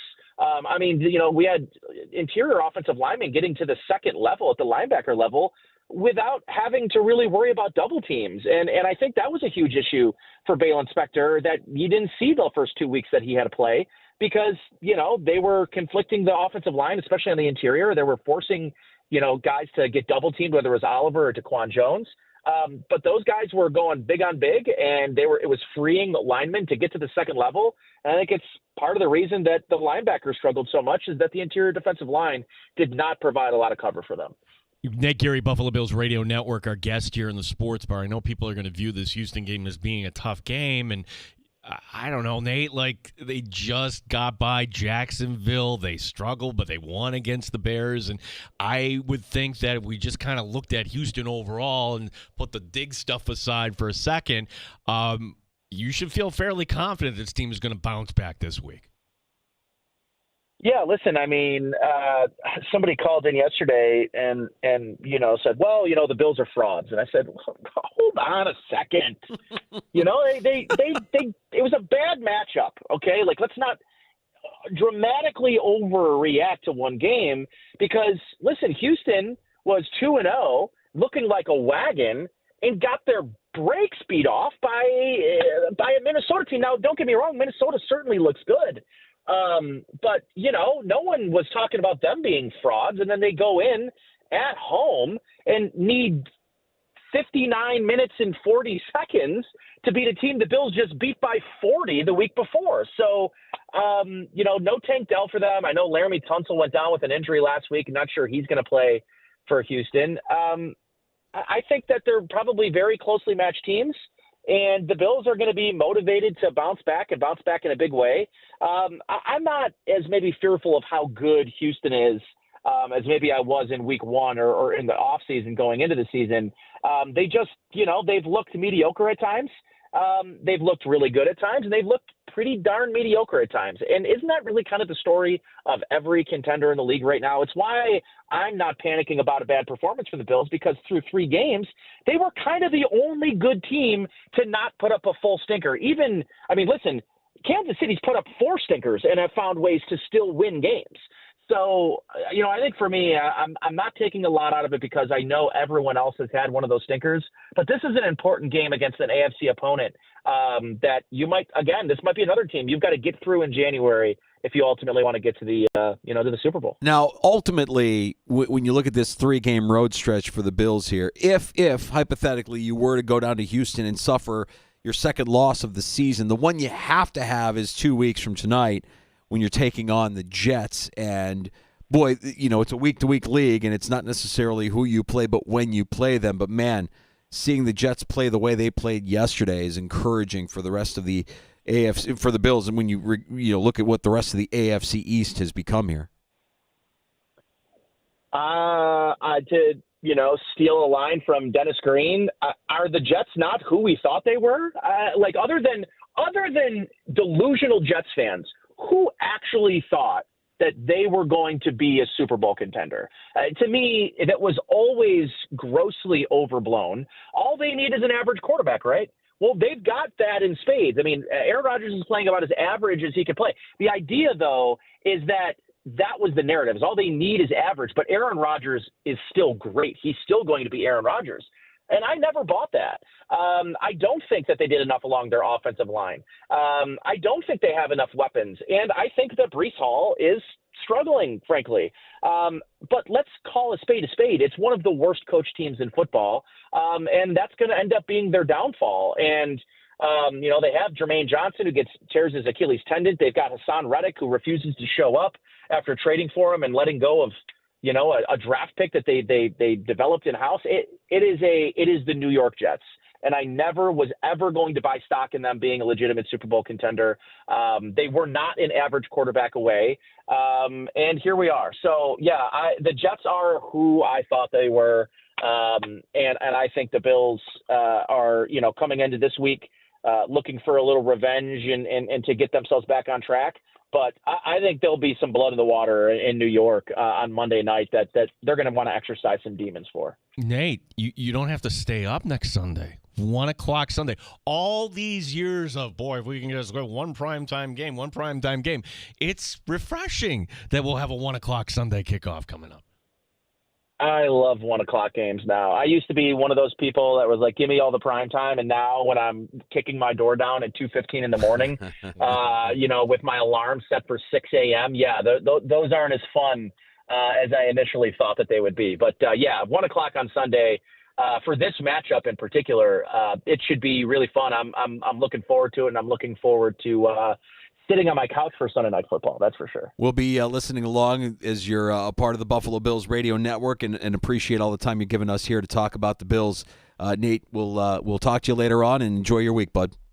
Anytime, gents. Always a pleasure. You got Thanks, it. Nate. Nate Geary, Buffalo Bills radio network pre-post game, and also WGR in the free-to-download Odyssey app. Check it out. So after the game yesterday, if you watched that Jet game, okay, they were sloppy. And it wasn't just the offensive line. They were dumb. Alan Lazard gets up. Okay, veteran. How many years in this league? He gets up and he starts doing the thing with the guns. Pew, pew, pew. 15 yards. Yeah. Okay, so that kills a drive, essentially, a game they didn't score a touchdown. But 5 false start penalties. So that was the question here originally. We go. You heard this, yes. right? So they asked Sella about this, and Sella puts out, well, maybe we just got to kind of dial back the cadence a little bit. The cadence being, Aaron Rodgers trying to get the other team to jump off. They run that back to Rodgers, who goes after Sella. And Rodgers then just, well, that's one way to do it. The other way is the whole guy's accountable. It makes zero sense at all.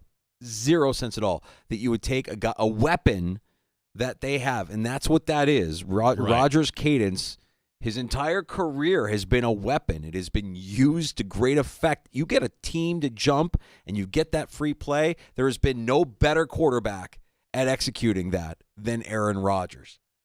But let's take that away so we can eliminate the penalties. No, you work on it, and you hold guys accountable. And Rodgers is a little bit cheeky there as well because, let's face it, you can work on those things when, I don't know, you're practicing in the summer instead of going to Egypt. You can work on those things. Those are things that require reps, repetition, routine. Yes, you can hold guys accountable for sure. You could also be there and work on it when your team is actually working on it. Just a thought. They're a mess. Fantastic. An update from Atlanta, and this is not good for Braves fans. So all the Braves have to do is win one game here. Now, before I get to the news here, I've never seen anything like this in terms of odds. Remember, when we were talking about the White Sox and how crappy they were, and when they got to the opponent was at minus 300, PJ Glass or others are like, no, don't go anywhere near that. It's baseball. Would you believe the Braves in Game 2 are minus 500? Minus 500. Now, the Mets, they're not playing Lindor in this game, but the rest of the lineup, they've got Marte, they've got Nimmo, they've got other guys out there. For the Braves, though, 18-3, the record for Chris Sale. Certainly a guy that is going to get Cy Young votes. Scratched. Back spasms. Oh. So they have some schlub out there named Pierce Johnson getting the start. Or, excuse me, Grant Holmes is the guy. Okay. Getting the start. All right. Well, Game 2 is underway. We'll monitor it. We'll let you know what the fate here is of Atlanta, whether it'll be the Braves or the Diamondbacks claiming that final wild card spot in the NL postseason race. The Mets getting Game 1 of the doubleheader and advancing to, I just saw it, their 11th postseason berth, Gene. Yeah, and I want to thank you for your tolerance today because I was a little emotional today. Distracted, yeah, emotional. I mean, in retrospect, we could have just, called an audible at the line of scrimmage and just said, let's just take a day. Let's just take a day, regroup. We can watch the game. We can have a couple cold ones. Yeah, we but don't want to do that. No, we can't leave you hanging. I mean, after what we saw last night, you think we couldn't do a show today? We have to do a show today after what we saw last night. We'll talk more about it here as we get to happy hour next. We have plenty of time for your reaction and your phone calls from last night's game. 866-4326, 585-866-4FAN.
And W239BF Rochester. The sports leader. 95.7 FM and AM 950. The Fan, Rochester. An Odyssey sports station. The Fan Rochester Sports Update. It was a night where really nothing went right for the Buffalo Bills. They lose big in Baltimore. One of those plays not going their way. Sean McDermott on the trick play that went awry. Most of the time not. Most of the time it's during the week we talk about it. So again, that's something that Joe and I will discuss at length, and I'm sure he wants that call back. I do as well, and we'll learn from that and move forward. Now it's on to Houston. BetQL has the Texans as a 1-point favorite in this game. 2 games tonight on Monday Night Football. First up, it's the Titans at the Dolphins. That'll be followed by the Seahawks and the Lions. One last day of the regular season in Major League Baseball. The New York Mets are in the playoffs. They take Game 1, 8-7.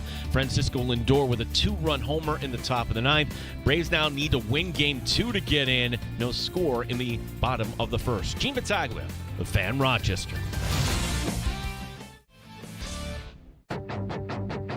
The Sports Bar with Danger and Battaglia. Your final here in Baltimore, Ravens 35, Bills 10. We said it going into the game. This was going to be their most physical matchup thus far this season, and it proved to be that in every way, shape, and form. And for the first time, the Bills lost the line of scrimmage battle badly on both sides of the ball. Mike Danger. I actually need to see them fall on their face before I start believing. Are they really good? Yeah, With all that being said, we're all here licking our wounds on a Blame Assessment Monday. Gene Battaglia. Along the way, you're going to stub your toe, and no one goes 17-0 in this league. I'm sorry. So this is Derrick Henry and Lamar Jackson, and the Ravens just do what they're good at. 95.7 FM and AM 950 The Fan, Rochester. Welcome to Happy Hour, back in the Sports Bar. It's Danger and Battaglia. Glad you're with us. Thanks for watching along on our YouTube channel at The Fan Rochester. Appreciate you liking and subscribing while you're there. Don't forget to share and put some wind in the sails of the pirate ship. We also appreciate your calls at 866-4326 on a Blame Assessment Monday, unlike one we've had in quite some time around these parts. Yeah, you got to go back to that Colt game where Jonathan Taylor went wild and they were just manhandled. That's... Yeah, like last night, it just didn't feel like the Bills were in it. And you can get upset about the 4th and 2 call. You can get upset about the trick play call. We can talk about Tyler Bass if you like. The thing that I'm not sure long-term is correctable is the one thing I thought we had corrected is like, hey, the Bills are a team that now can physically match up with anybody. I don't know if they physically match up with Baltimore. Not what I saw last night. I saw the offensive line really get scorched there. I thought Spencer Brown was off to a great start, and he's allowing guys to go left and right. I didn't realize until they put up the graph at the beginning, hey, Osiris Torrance, PFF has him dead last at the right guard position. Right. Again, say whatever you want about PFF, but the defensive line, yes, you didn't have Terry Johnson, you didn't have Terrell Bernard.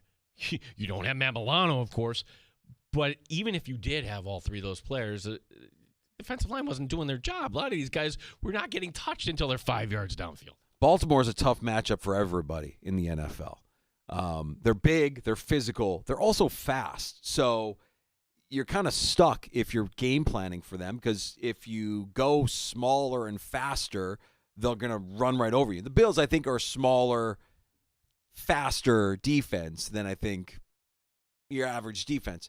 You go big, and they'll just run by you because they're fast, right? Like, Henry is still fast. Lamar obviously is fast. Zay Flowers downfield fast. So you're kind of stuck as far as how to game plan for him. And in this spot, and the fullback, man, Nate brought him up.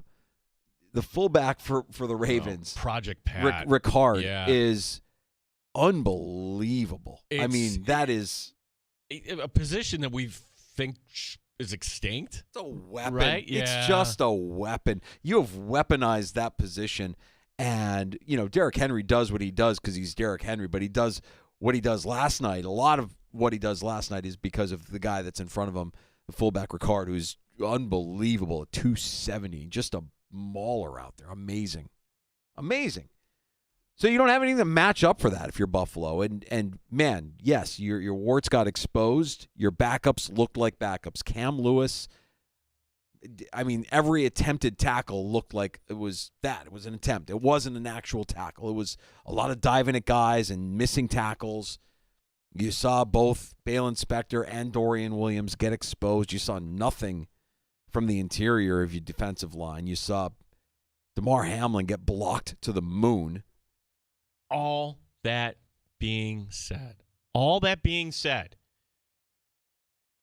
okay, you have the offense that if nothing's going right on the defense, you have the offense that can outscore anybody. It doesn't work the other way, but as long as you have the offense and you get the ball last, theoretically that can work. And I'm thinking that is going to be the story of last night, because I've watched the Ravens. You have too. I watched the Ravens let the Cowboys right back in that game, and you can throw on them. And wow, here they're starting to make plays, the Bills, and it's 21-10.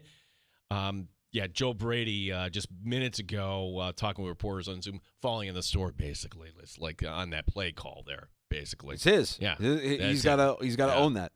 Yeah, I think with Brady, for as great as he's been, and for as much of the talk, you're right. Like Gary pointed out, like 48 hours ago, we weren't saying that the Bills need a wide receiver one. You know, we were all bought in on everybody eats, and I still think that there's something to that. I do think, though, last night specifically, that the Bills didn't have they wanted to throw the ball horizontally, and Baltimore was just ready for it. There was just nothing that the Bills could do until they started going vertically downfield. And I know you want to limit those opportunities downfield because you're putting the ball at risk, and you have a quarterback who's turnover prone. I don't know if you know that or not. Josh Allen, not this year. Not this year, no. And I don't fault him at all on that. You know, he was executing the play that was called, and he is a guy. I'll say this. I think the Bills avoided major disaster last night, because when Allen went down on that, I thought he was done. I thought he was done. It reminded me of that play in Houston where he hurt his elbow. Yeah. And he gets back. He's back in, so hopefully there was no damage to there. What set the tone to me, what was different about that game, danger facing that defense, it's just a simple little pass, just a few yards, and we've seen this how many times. Shakir, he's going to catch it. He'll get forward. Maybe he gets the first down. Maybe he doesn't, but he's going to set you up in a good position for the next down. Oh, no, there's Kyle Hamilton. Bam! Like, you don't have many safeties like that. No, he's special. And it kind of reminded me that maybe the Bills do have, and I go back to training camp, you've been able to kind of get along with this, the fact that the back end of the wide receiver group, is it really that good? Do we really have confidence in Mac Hollins? Where is Marquez Valdez-Scantling? And I don't think they know how to use Curtis Samuel.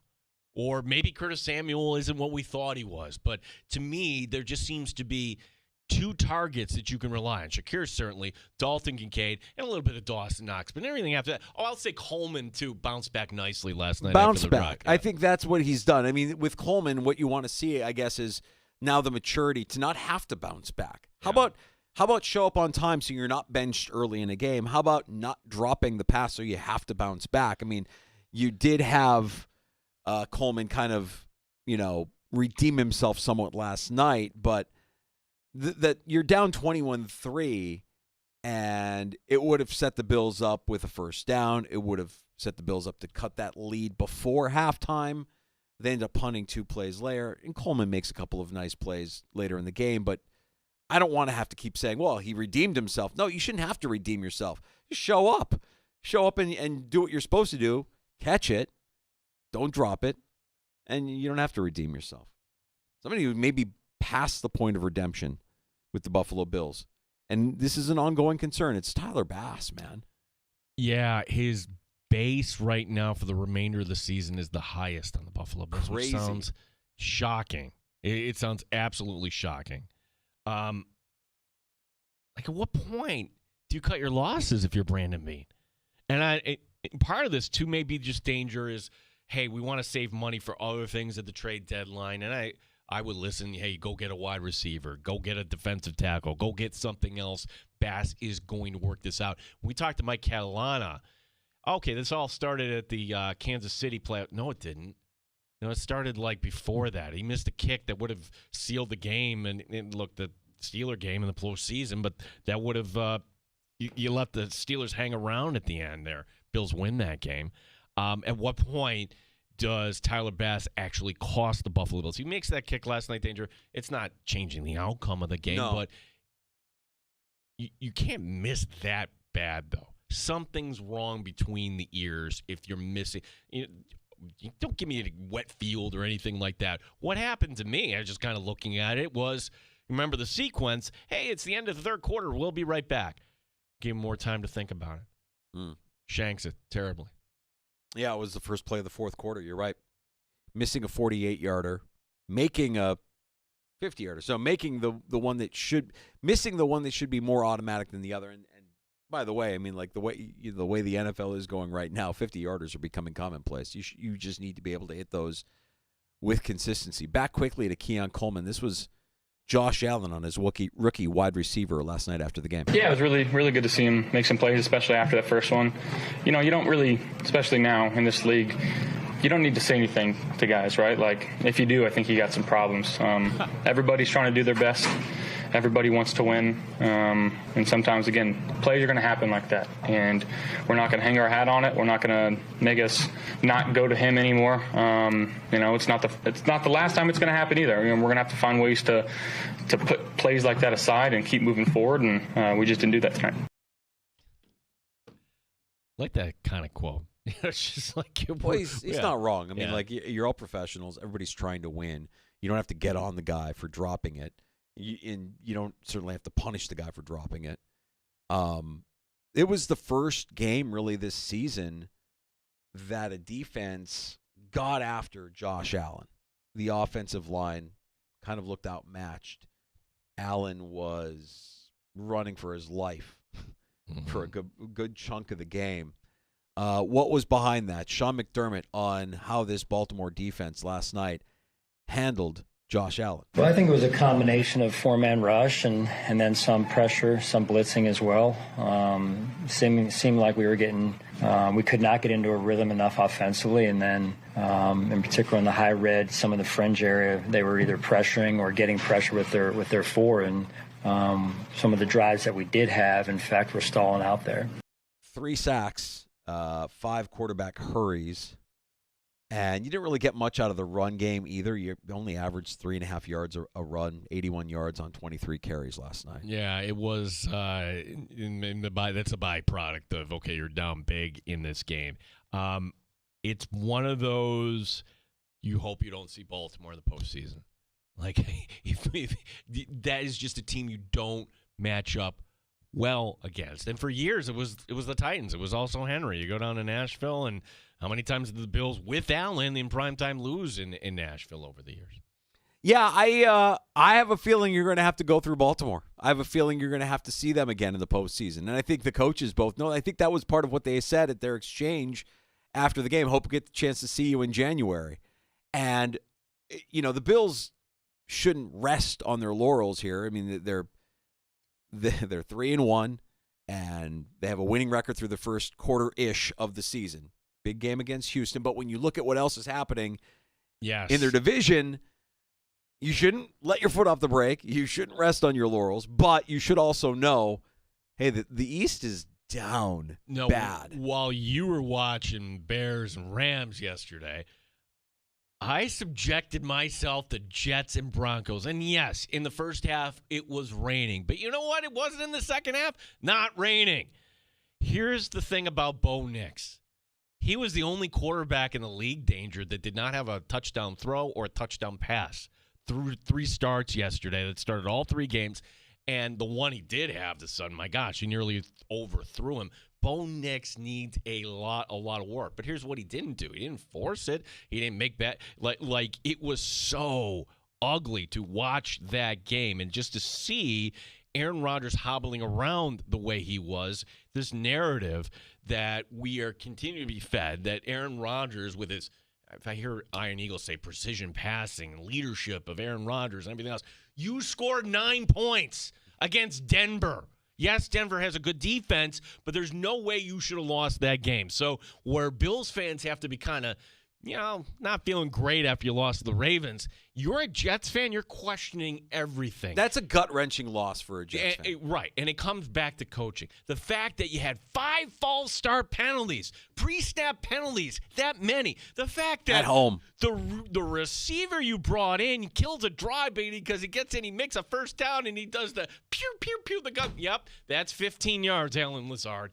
That is just a poorly coached team. And if the Jets had any guts, you wouldn't wait to the end of the year to fire Robert Saleh. You do it now. Put Hackett in there as head coach. Oh, God. What else would you have to lose? Oh, God.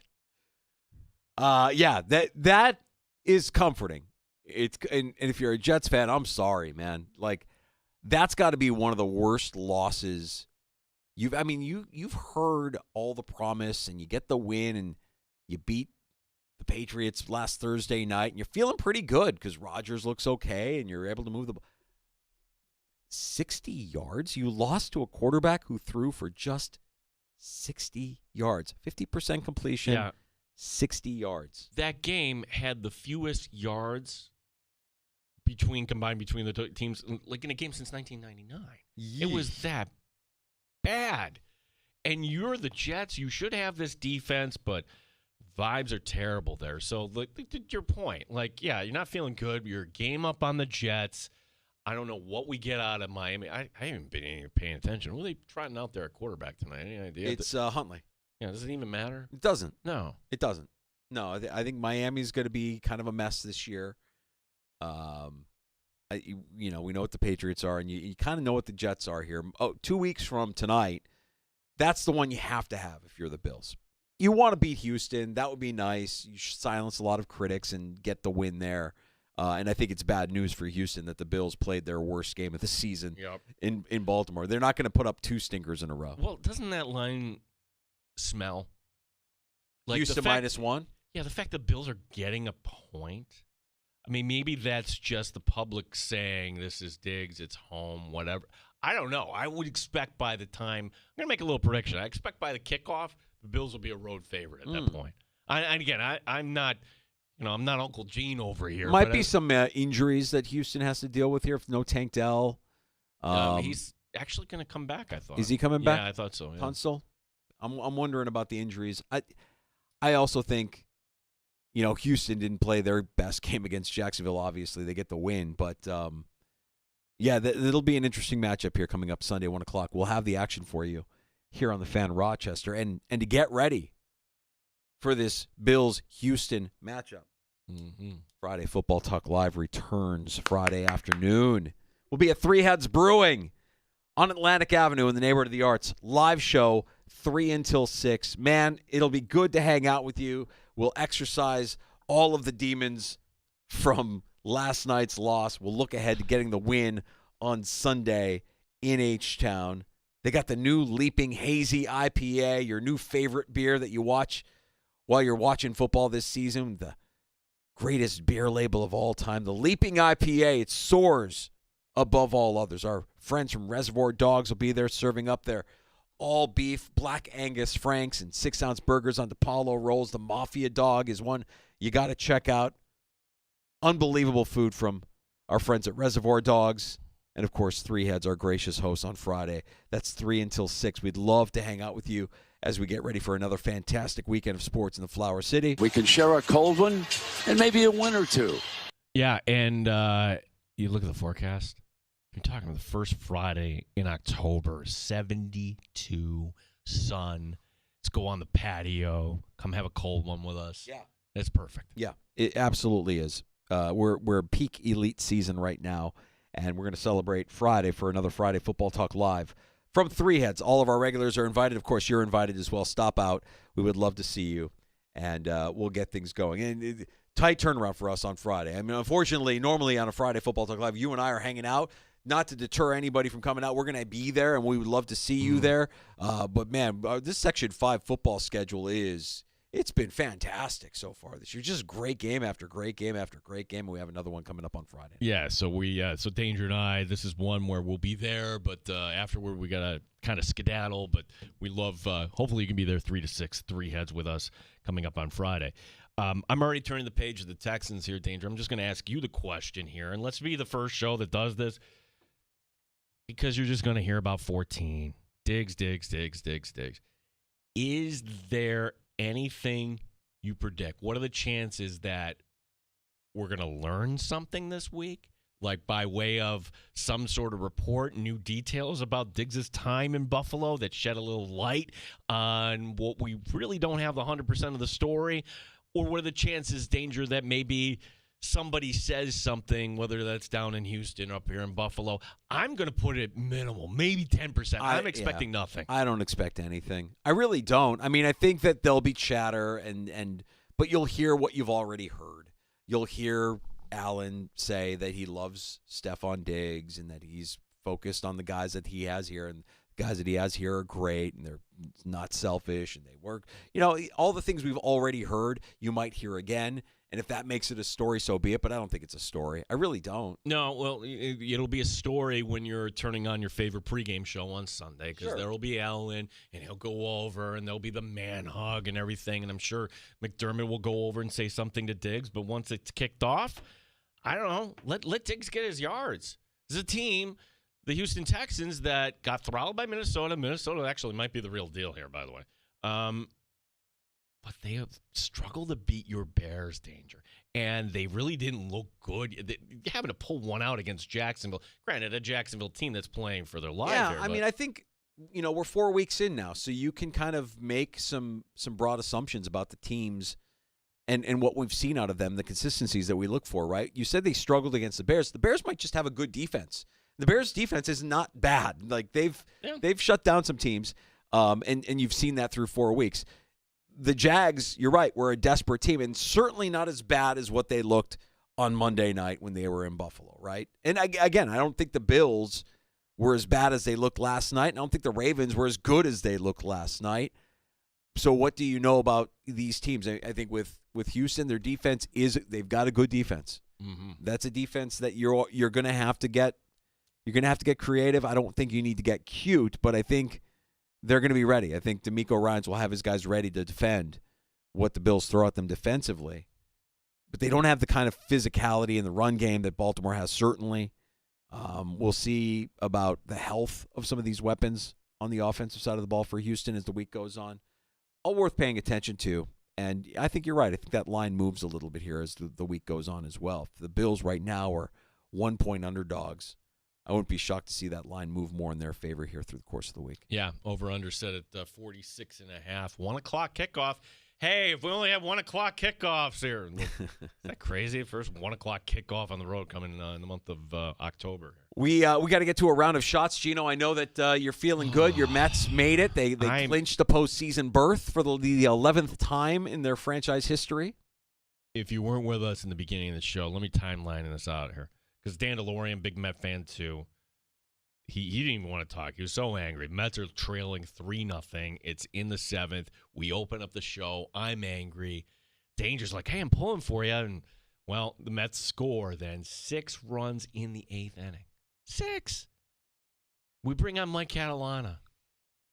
And a second that Mike Catalana comes on, the Braves score 4 to take a lead 7-6. We go to the 9th, and then there's Francisco Lindor, the real MVP of this league, 2-run homer, and the Mets hold on. He's not going to get it, but he sure should get it. I mean, there's no question in my mind he is the MVP.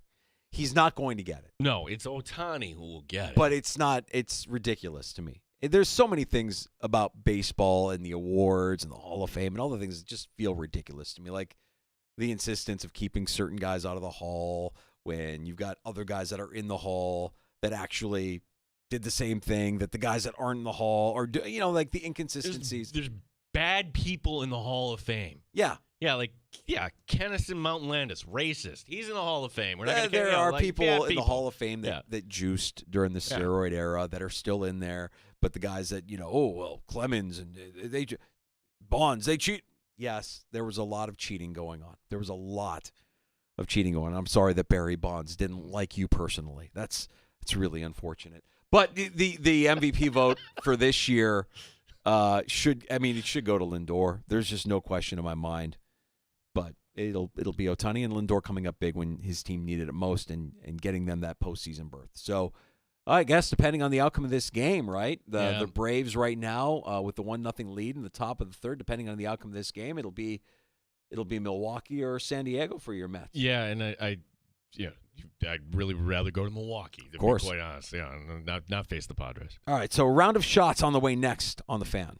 And your calls as well. Let's call 866-4326, 585-866-4FAN.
Sports Update. It was a night where not much went right. The Bills losing by 25. Right out of the gate, it was Derrick Henry in an 87-yard touchdown run. Sean McDermott on what happened. Schemed up well, yes, because they executed and we really didn't even touch the running back. And, they ran what we call a wham against our 3 technique there. And we've got to be in better position. And I know we've done that before. So that's one of the things right away we'll learn from. Now it's on to Houston. BetQL has the Texans listed as a 1-point favorite. 2 games tonight on Monday Night Football. It's the Titans at the Dolphins. The Seahawks are at the Lions. The New York Mets are in the playoffs. Francisco Lindor with a 2-run homer, top of the 9th. New York over Atlanta in Game 1, 8-7. Braves now need to win Game 2 of the doubleheader. Atlanta is up 1-0 in the bottom of the 3rd. Gene Battaglia in the sports leader, The Fan, Rochester. Got a smart speaker at home? Listen to the sports leader, The Fan Rochester at home, by asking it to play 95.7 The Fan. Happy Hour continues on The Fan. Time for a round of shots. Yeah, here's what you need to know about the upcoming wild card series, or the playoff seedings for that matter, is the Yankees don't have to worry about the whole wild card. They get the top spot in the American League. Also getting a bye, the Guardians. It all begins tomorrow, 2:30 on ABC, Detroit at Houston. The 4 p.m. game tomorrow will have the Royals and Orioles in Baltimore on ESPN2. And then we got to figure out where the Mets are going. If it's going to be the Brewers, that game will be at 5:30 on ESPN. The Padres, of course, a little later on at 8:30. And again, the wild card series, all best of 3. No travel. All games at the higher seed. All right, going to be exciting. Like the expanded playoffs in baseball, like I like the expanded playoffs in college football. I just think it adds a different layer of excitement and urgency. And if your team is worth being in the postseason, win these series and advance. Yeah, and it's very simple for Atlanta. They have to win here. If they do not win, then it's going to be the Diamondbacks kind of getting in. Backing in. Really backing in. Diamond backing in. Mm-hmm. Batting average in baseball has become less and less important. Luis Arias of San Diego winning the batting crown, batting just .314. That's the second lowest ever to win the crown in the National League. Another Padre, Tony Gwynn, batted .312 in 1988. Arias is 1 for 3 on Sunday, held off Shohei Ohtani, who came up just short of the Triple Crown. Arias also won the batting crown with Minnesota and Miami, becoming the first player since the 1800s to win a title in his career with 3 different teams. Bobby Witt Jr., the American League, he won it at .332. Again, a couple of exciting. I mean, Witt is exciting with the Royals, Rise and others, of course, exciting with the Padres. I mean, it feels like baseball right now, almost every team I feel like has at least one guy that you can be like, oh, that guy is really electric, or that guy is really exciting, or that guy is, must-see TV. Yeah, I mean, and if you're the Royals, you got to be saving up money now for Witt. Keep him around. That's the guy you don't want to let get out the door. I mean, the Red Sox, I don't know if they're one of those teams, Danger, but I would think their fans can't be disappointed. They didn't make the playoffs, but they weren't embarrassing. They were competitive. Come to find out this story, one veteran wasn't ready to sit around for the end of the season. Turns out closer Kenley Jensen quit the team on Monday. Oh. Not today, but last week, opting not to go on the final road trip. Manager Alex Cora tried to downplay it, saying that Jensen was dealing with a sore shoulder. But teammates anonymously pointing out there to MassLive.com that Jensen was a bad teammate to the point where he didn't even bother to learn their names. That's just beyond a bad teammate. You're just an a-hole. You're just a giant jerk. Yeah. You don't even want to know your teammates' names or people in the organization, their names. Season's over. Like I'm not going to be under. What's the other story that we had where the guy was at he was at a casino or he rolled up? That was the Washington guy, right? That was why am I drawing a blank? Abrams, C.J. Abrams. Yeah, their shortstop. Yeah. He's partying all night. Season's over. You're sending it down to Rochester. What? Boy, so much going on. We haven't talked about this. I know. Not a done deal yet. This is not official.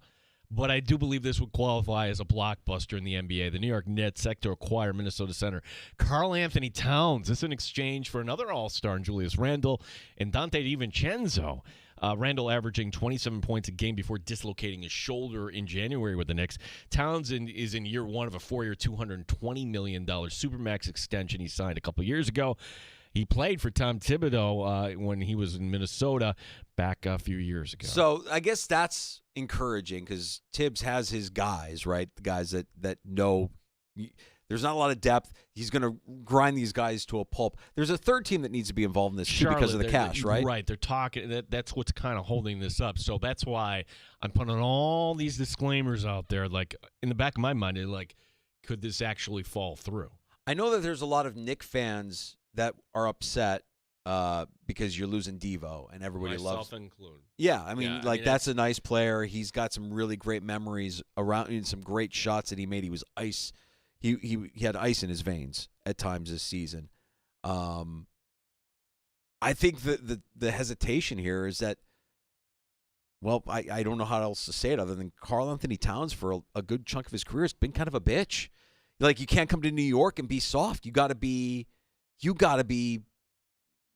to have thick skin. You have to be a New Yorker. Well, couple things as you read more about this, because my initial reaction, I think about this as well, I hate it. No, you can't do this. Why? You've got Bridges. You have the team that can compete right now. And, well, I think it's an acknowledgement that, okay, if you want to get out of the East, all right, yes, Boston is the team, blah, blah, blah, blah. You still got to tell him Philadelphia. And you still have Embiid there. So now you have somebody that can go head-to-head, which should be a lot of fun. Also, Karl Anthony Towns, he grew up in Jersey. He grew up a Knicks fan. So he should know, okay? If you've been following this team all your life and then you didn't become a fan, you left that behind when you joined the league. But the fact that he's a fan, I think Danger, he should know what he's getting into here. Finally, the Buffalo Sabres, they're overseas. How did they spend their Saturday night in Germany? Going to Oktoberfest, of course. Oh, the nice. guys all dressing up in Lederhosen. That's the same gear they wore into the arena on Friday, a 5-0 win over Red Bull.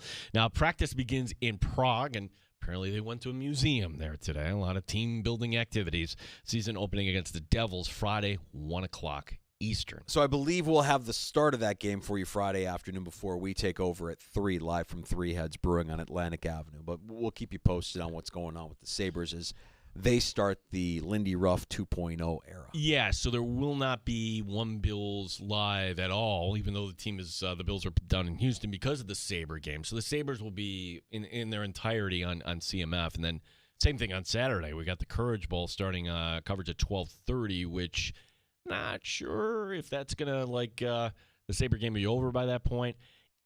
If there's one sport that just feels out of sequence, I don't know. This just seems it always catches me off guard. When the NHL season starts, yeah. You're not ready for it. Although the calendar flips to October tomorrow, bud. I mean, it doesn't feel like it because we've had an exceptional fall and the weather has been fantastic and we know what's coming. October, you know what my problem is? Here's my take. September is it goes by too fast. It's elite. It's fantastic. It goes by too fast. It's the Gabby Thomas of months on the calendar. It's just way too fast. It's the Sha'Carri Richardson. There you go. Better. I think that I blink and September is over. I mean, it feels like Labor Day was just a few days ago, and October is here. October's here. You're going to be in Chicago. I am. Saturday? Flying out Saturday. Going to do a little dinner with. So dinner on Saturday night. I'm having dinner with my very first radio program director, the guy that hired me as a teenager. I was a teenager, 15 years old, 14 years old, whatever it was. And he's the guy that gave me the name. He's the guy that gave me the persona. I said, don't I need a stage name or radio name? When he told me I was ready to go on the air, I was so excited. But I was also like, well, I can't go on the air as Chris Leverage. That's not memorable. And he just looks at me and he goes, "You're Mike Danger." And I said, "What?" He goes, "Mike Danger." Like, where'd you come up with Mike Danger? I've just always wanted to call one of my guys This is actually a comic book hero named Mike. I didn't realize that until after the fact. So I'm going to reunite with him. I haven't seen him in person in so long. I mean, we've exchanged texts and we've talked on the phone, and we've done Zoom calls, and we've done a whole bunch of different stuff through the course of time. We've kept in touch. But, man, that's going to be a lot of fun Saturday. And then I'm bringing my 20-year-old daughter to her first ever game at Soldier Field. But is she going to dinner then with you? Yeah. Okay, so that. For sure. Yeah, she's going to be a part of that, and we'll have a blast. In Chicago, how many good restaurants there? So many good restaurants. I mean, I sent her, she's the picky eater. I must have sent her at least a half dozen menus. Look these over, pick one, and that's where we're going. Try to keep it close to where we're staying at the hotel. That would be ideal.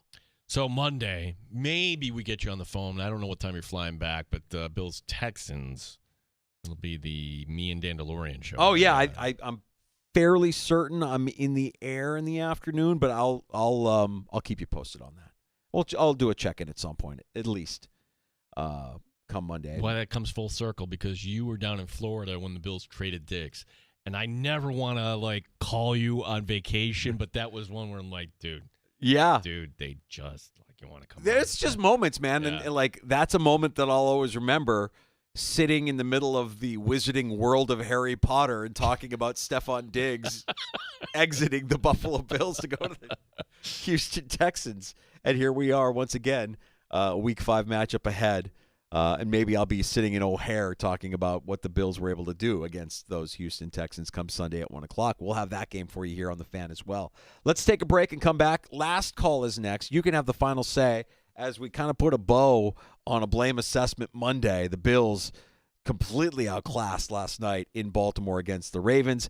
866-4326 if you want to join us at 585-866-4FAN.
866-4FAN. 866-432-6. The Sports Bar with Danger and Battaglia on the Sports Leader, 95.7 FM and AM 950, The Fan, Rochester. Who you like tonight? Double header. Like to think that the Titans can go in and take care of business. I'm not so sure. Yeah. Like the Dolphins need this more than I think. Certainly Tennessee needs it too. The game that we're really looking forward to is the Seahawks-Lions. That's the fun one, right? That's the fun one. As much as I want to say the Lions are going to be fine, I'm going Lions. Are you going? I'm going Seahawks in this one. I'm going Lions. I like the Lions in this one.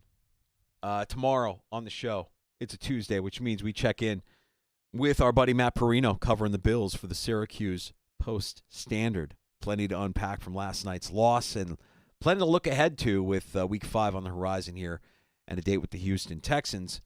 And we'll also have a conversation with a fantasy football conversation with our buddy Michael F. Florio, NFL Network. I need to listen to what he says because my fantasy season has not been going well. I mean, it's still early, and really all you need to be doing is flirting with 500 to be in playoff contention. But, man, it's been a tough go. And I know I'm not alone. It's not just my teams. I mean, everybody's battling through the injuries, and what do you do with this situation, and this player that you drafted isn't performing, and blah, blah, blah, blah, blah, and passing is down throughout the league. And, hey, Travis Kelce showed up yesterday, so that could put some people's fears at risk. But Rashee Rice going down. And did we get official word on whether or not that's a torn ACL? Yeah, it's a torn ACL. Yeah. He's done. Yeah, just a lot to unpack there in fantasy football. So we'll do that with our buddy Michael F. Florio from NFL Network. He'll stop by the Sports Bar tomorrow afternoon at 4:25. So hockey, as we mentioned, starting to come up. And one of the new things in the NHL is, we have a new team. Like the Coyotes are gone. We have the Utah Hockey Club. That's where they're going by. Mm-hmm. And they didn't have any problem selling tickets. And they made news today. Fans are really liking this. They announced their concession prices. Water, $2. Popcorn, $3. Hot dog, $3. Ice cream, $3. Did you get your ice cream last night during the game? You had one of the better tweets of the night, I thought. Thank you. I really, as I was scrolling, seeing all the doom and gloom as the Bills are getting their teeth kicked in by the Ravens. Halftime comes and Gene says, I want ice cream. Who wants to get ice cream? Eat your feelings away. Good job. These concessions, if you're not familiar, like you go to a Sabre game, you're paying $6 for ice cream, not $3. You're paying. What's the reasoning here? What's going on? I don't know. I guess they want to, just for the same reason that Augusta National does this, but they're Augusta National. I would think that every NHL owner is giving this new guy in Utah the stink eye, right? Or they're saying, hey, we need this to be a success. We can't have any empty arenas. Don't give them a reason to hate you in the first year by charging $13 for a beer.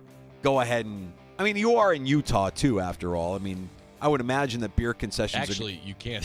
Right. That's the one thing you can't buy there. Yeah. So, I think that Atlanta does that from time to time too with the Mercedes. I think they they just did it with Arthur Blank. I'm going into the Ring of Honor. How magnanimous of him to give everybody hot dog on me. free hot dogs and chips.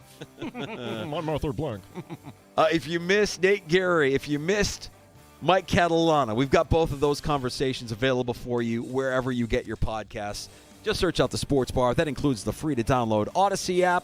Thanks for watching the Sports Bar on our YouTube channel at The Fan Rochester and on Twitch at The Fan Rochester. JR Sport Brief is next. We are back with a new episode tomorrow afternoon at 3 on The Fan. You're listening to the Sports Bar with Danger and Battaglia.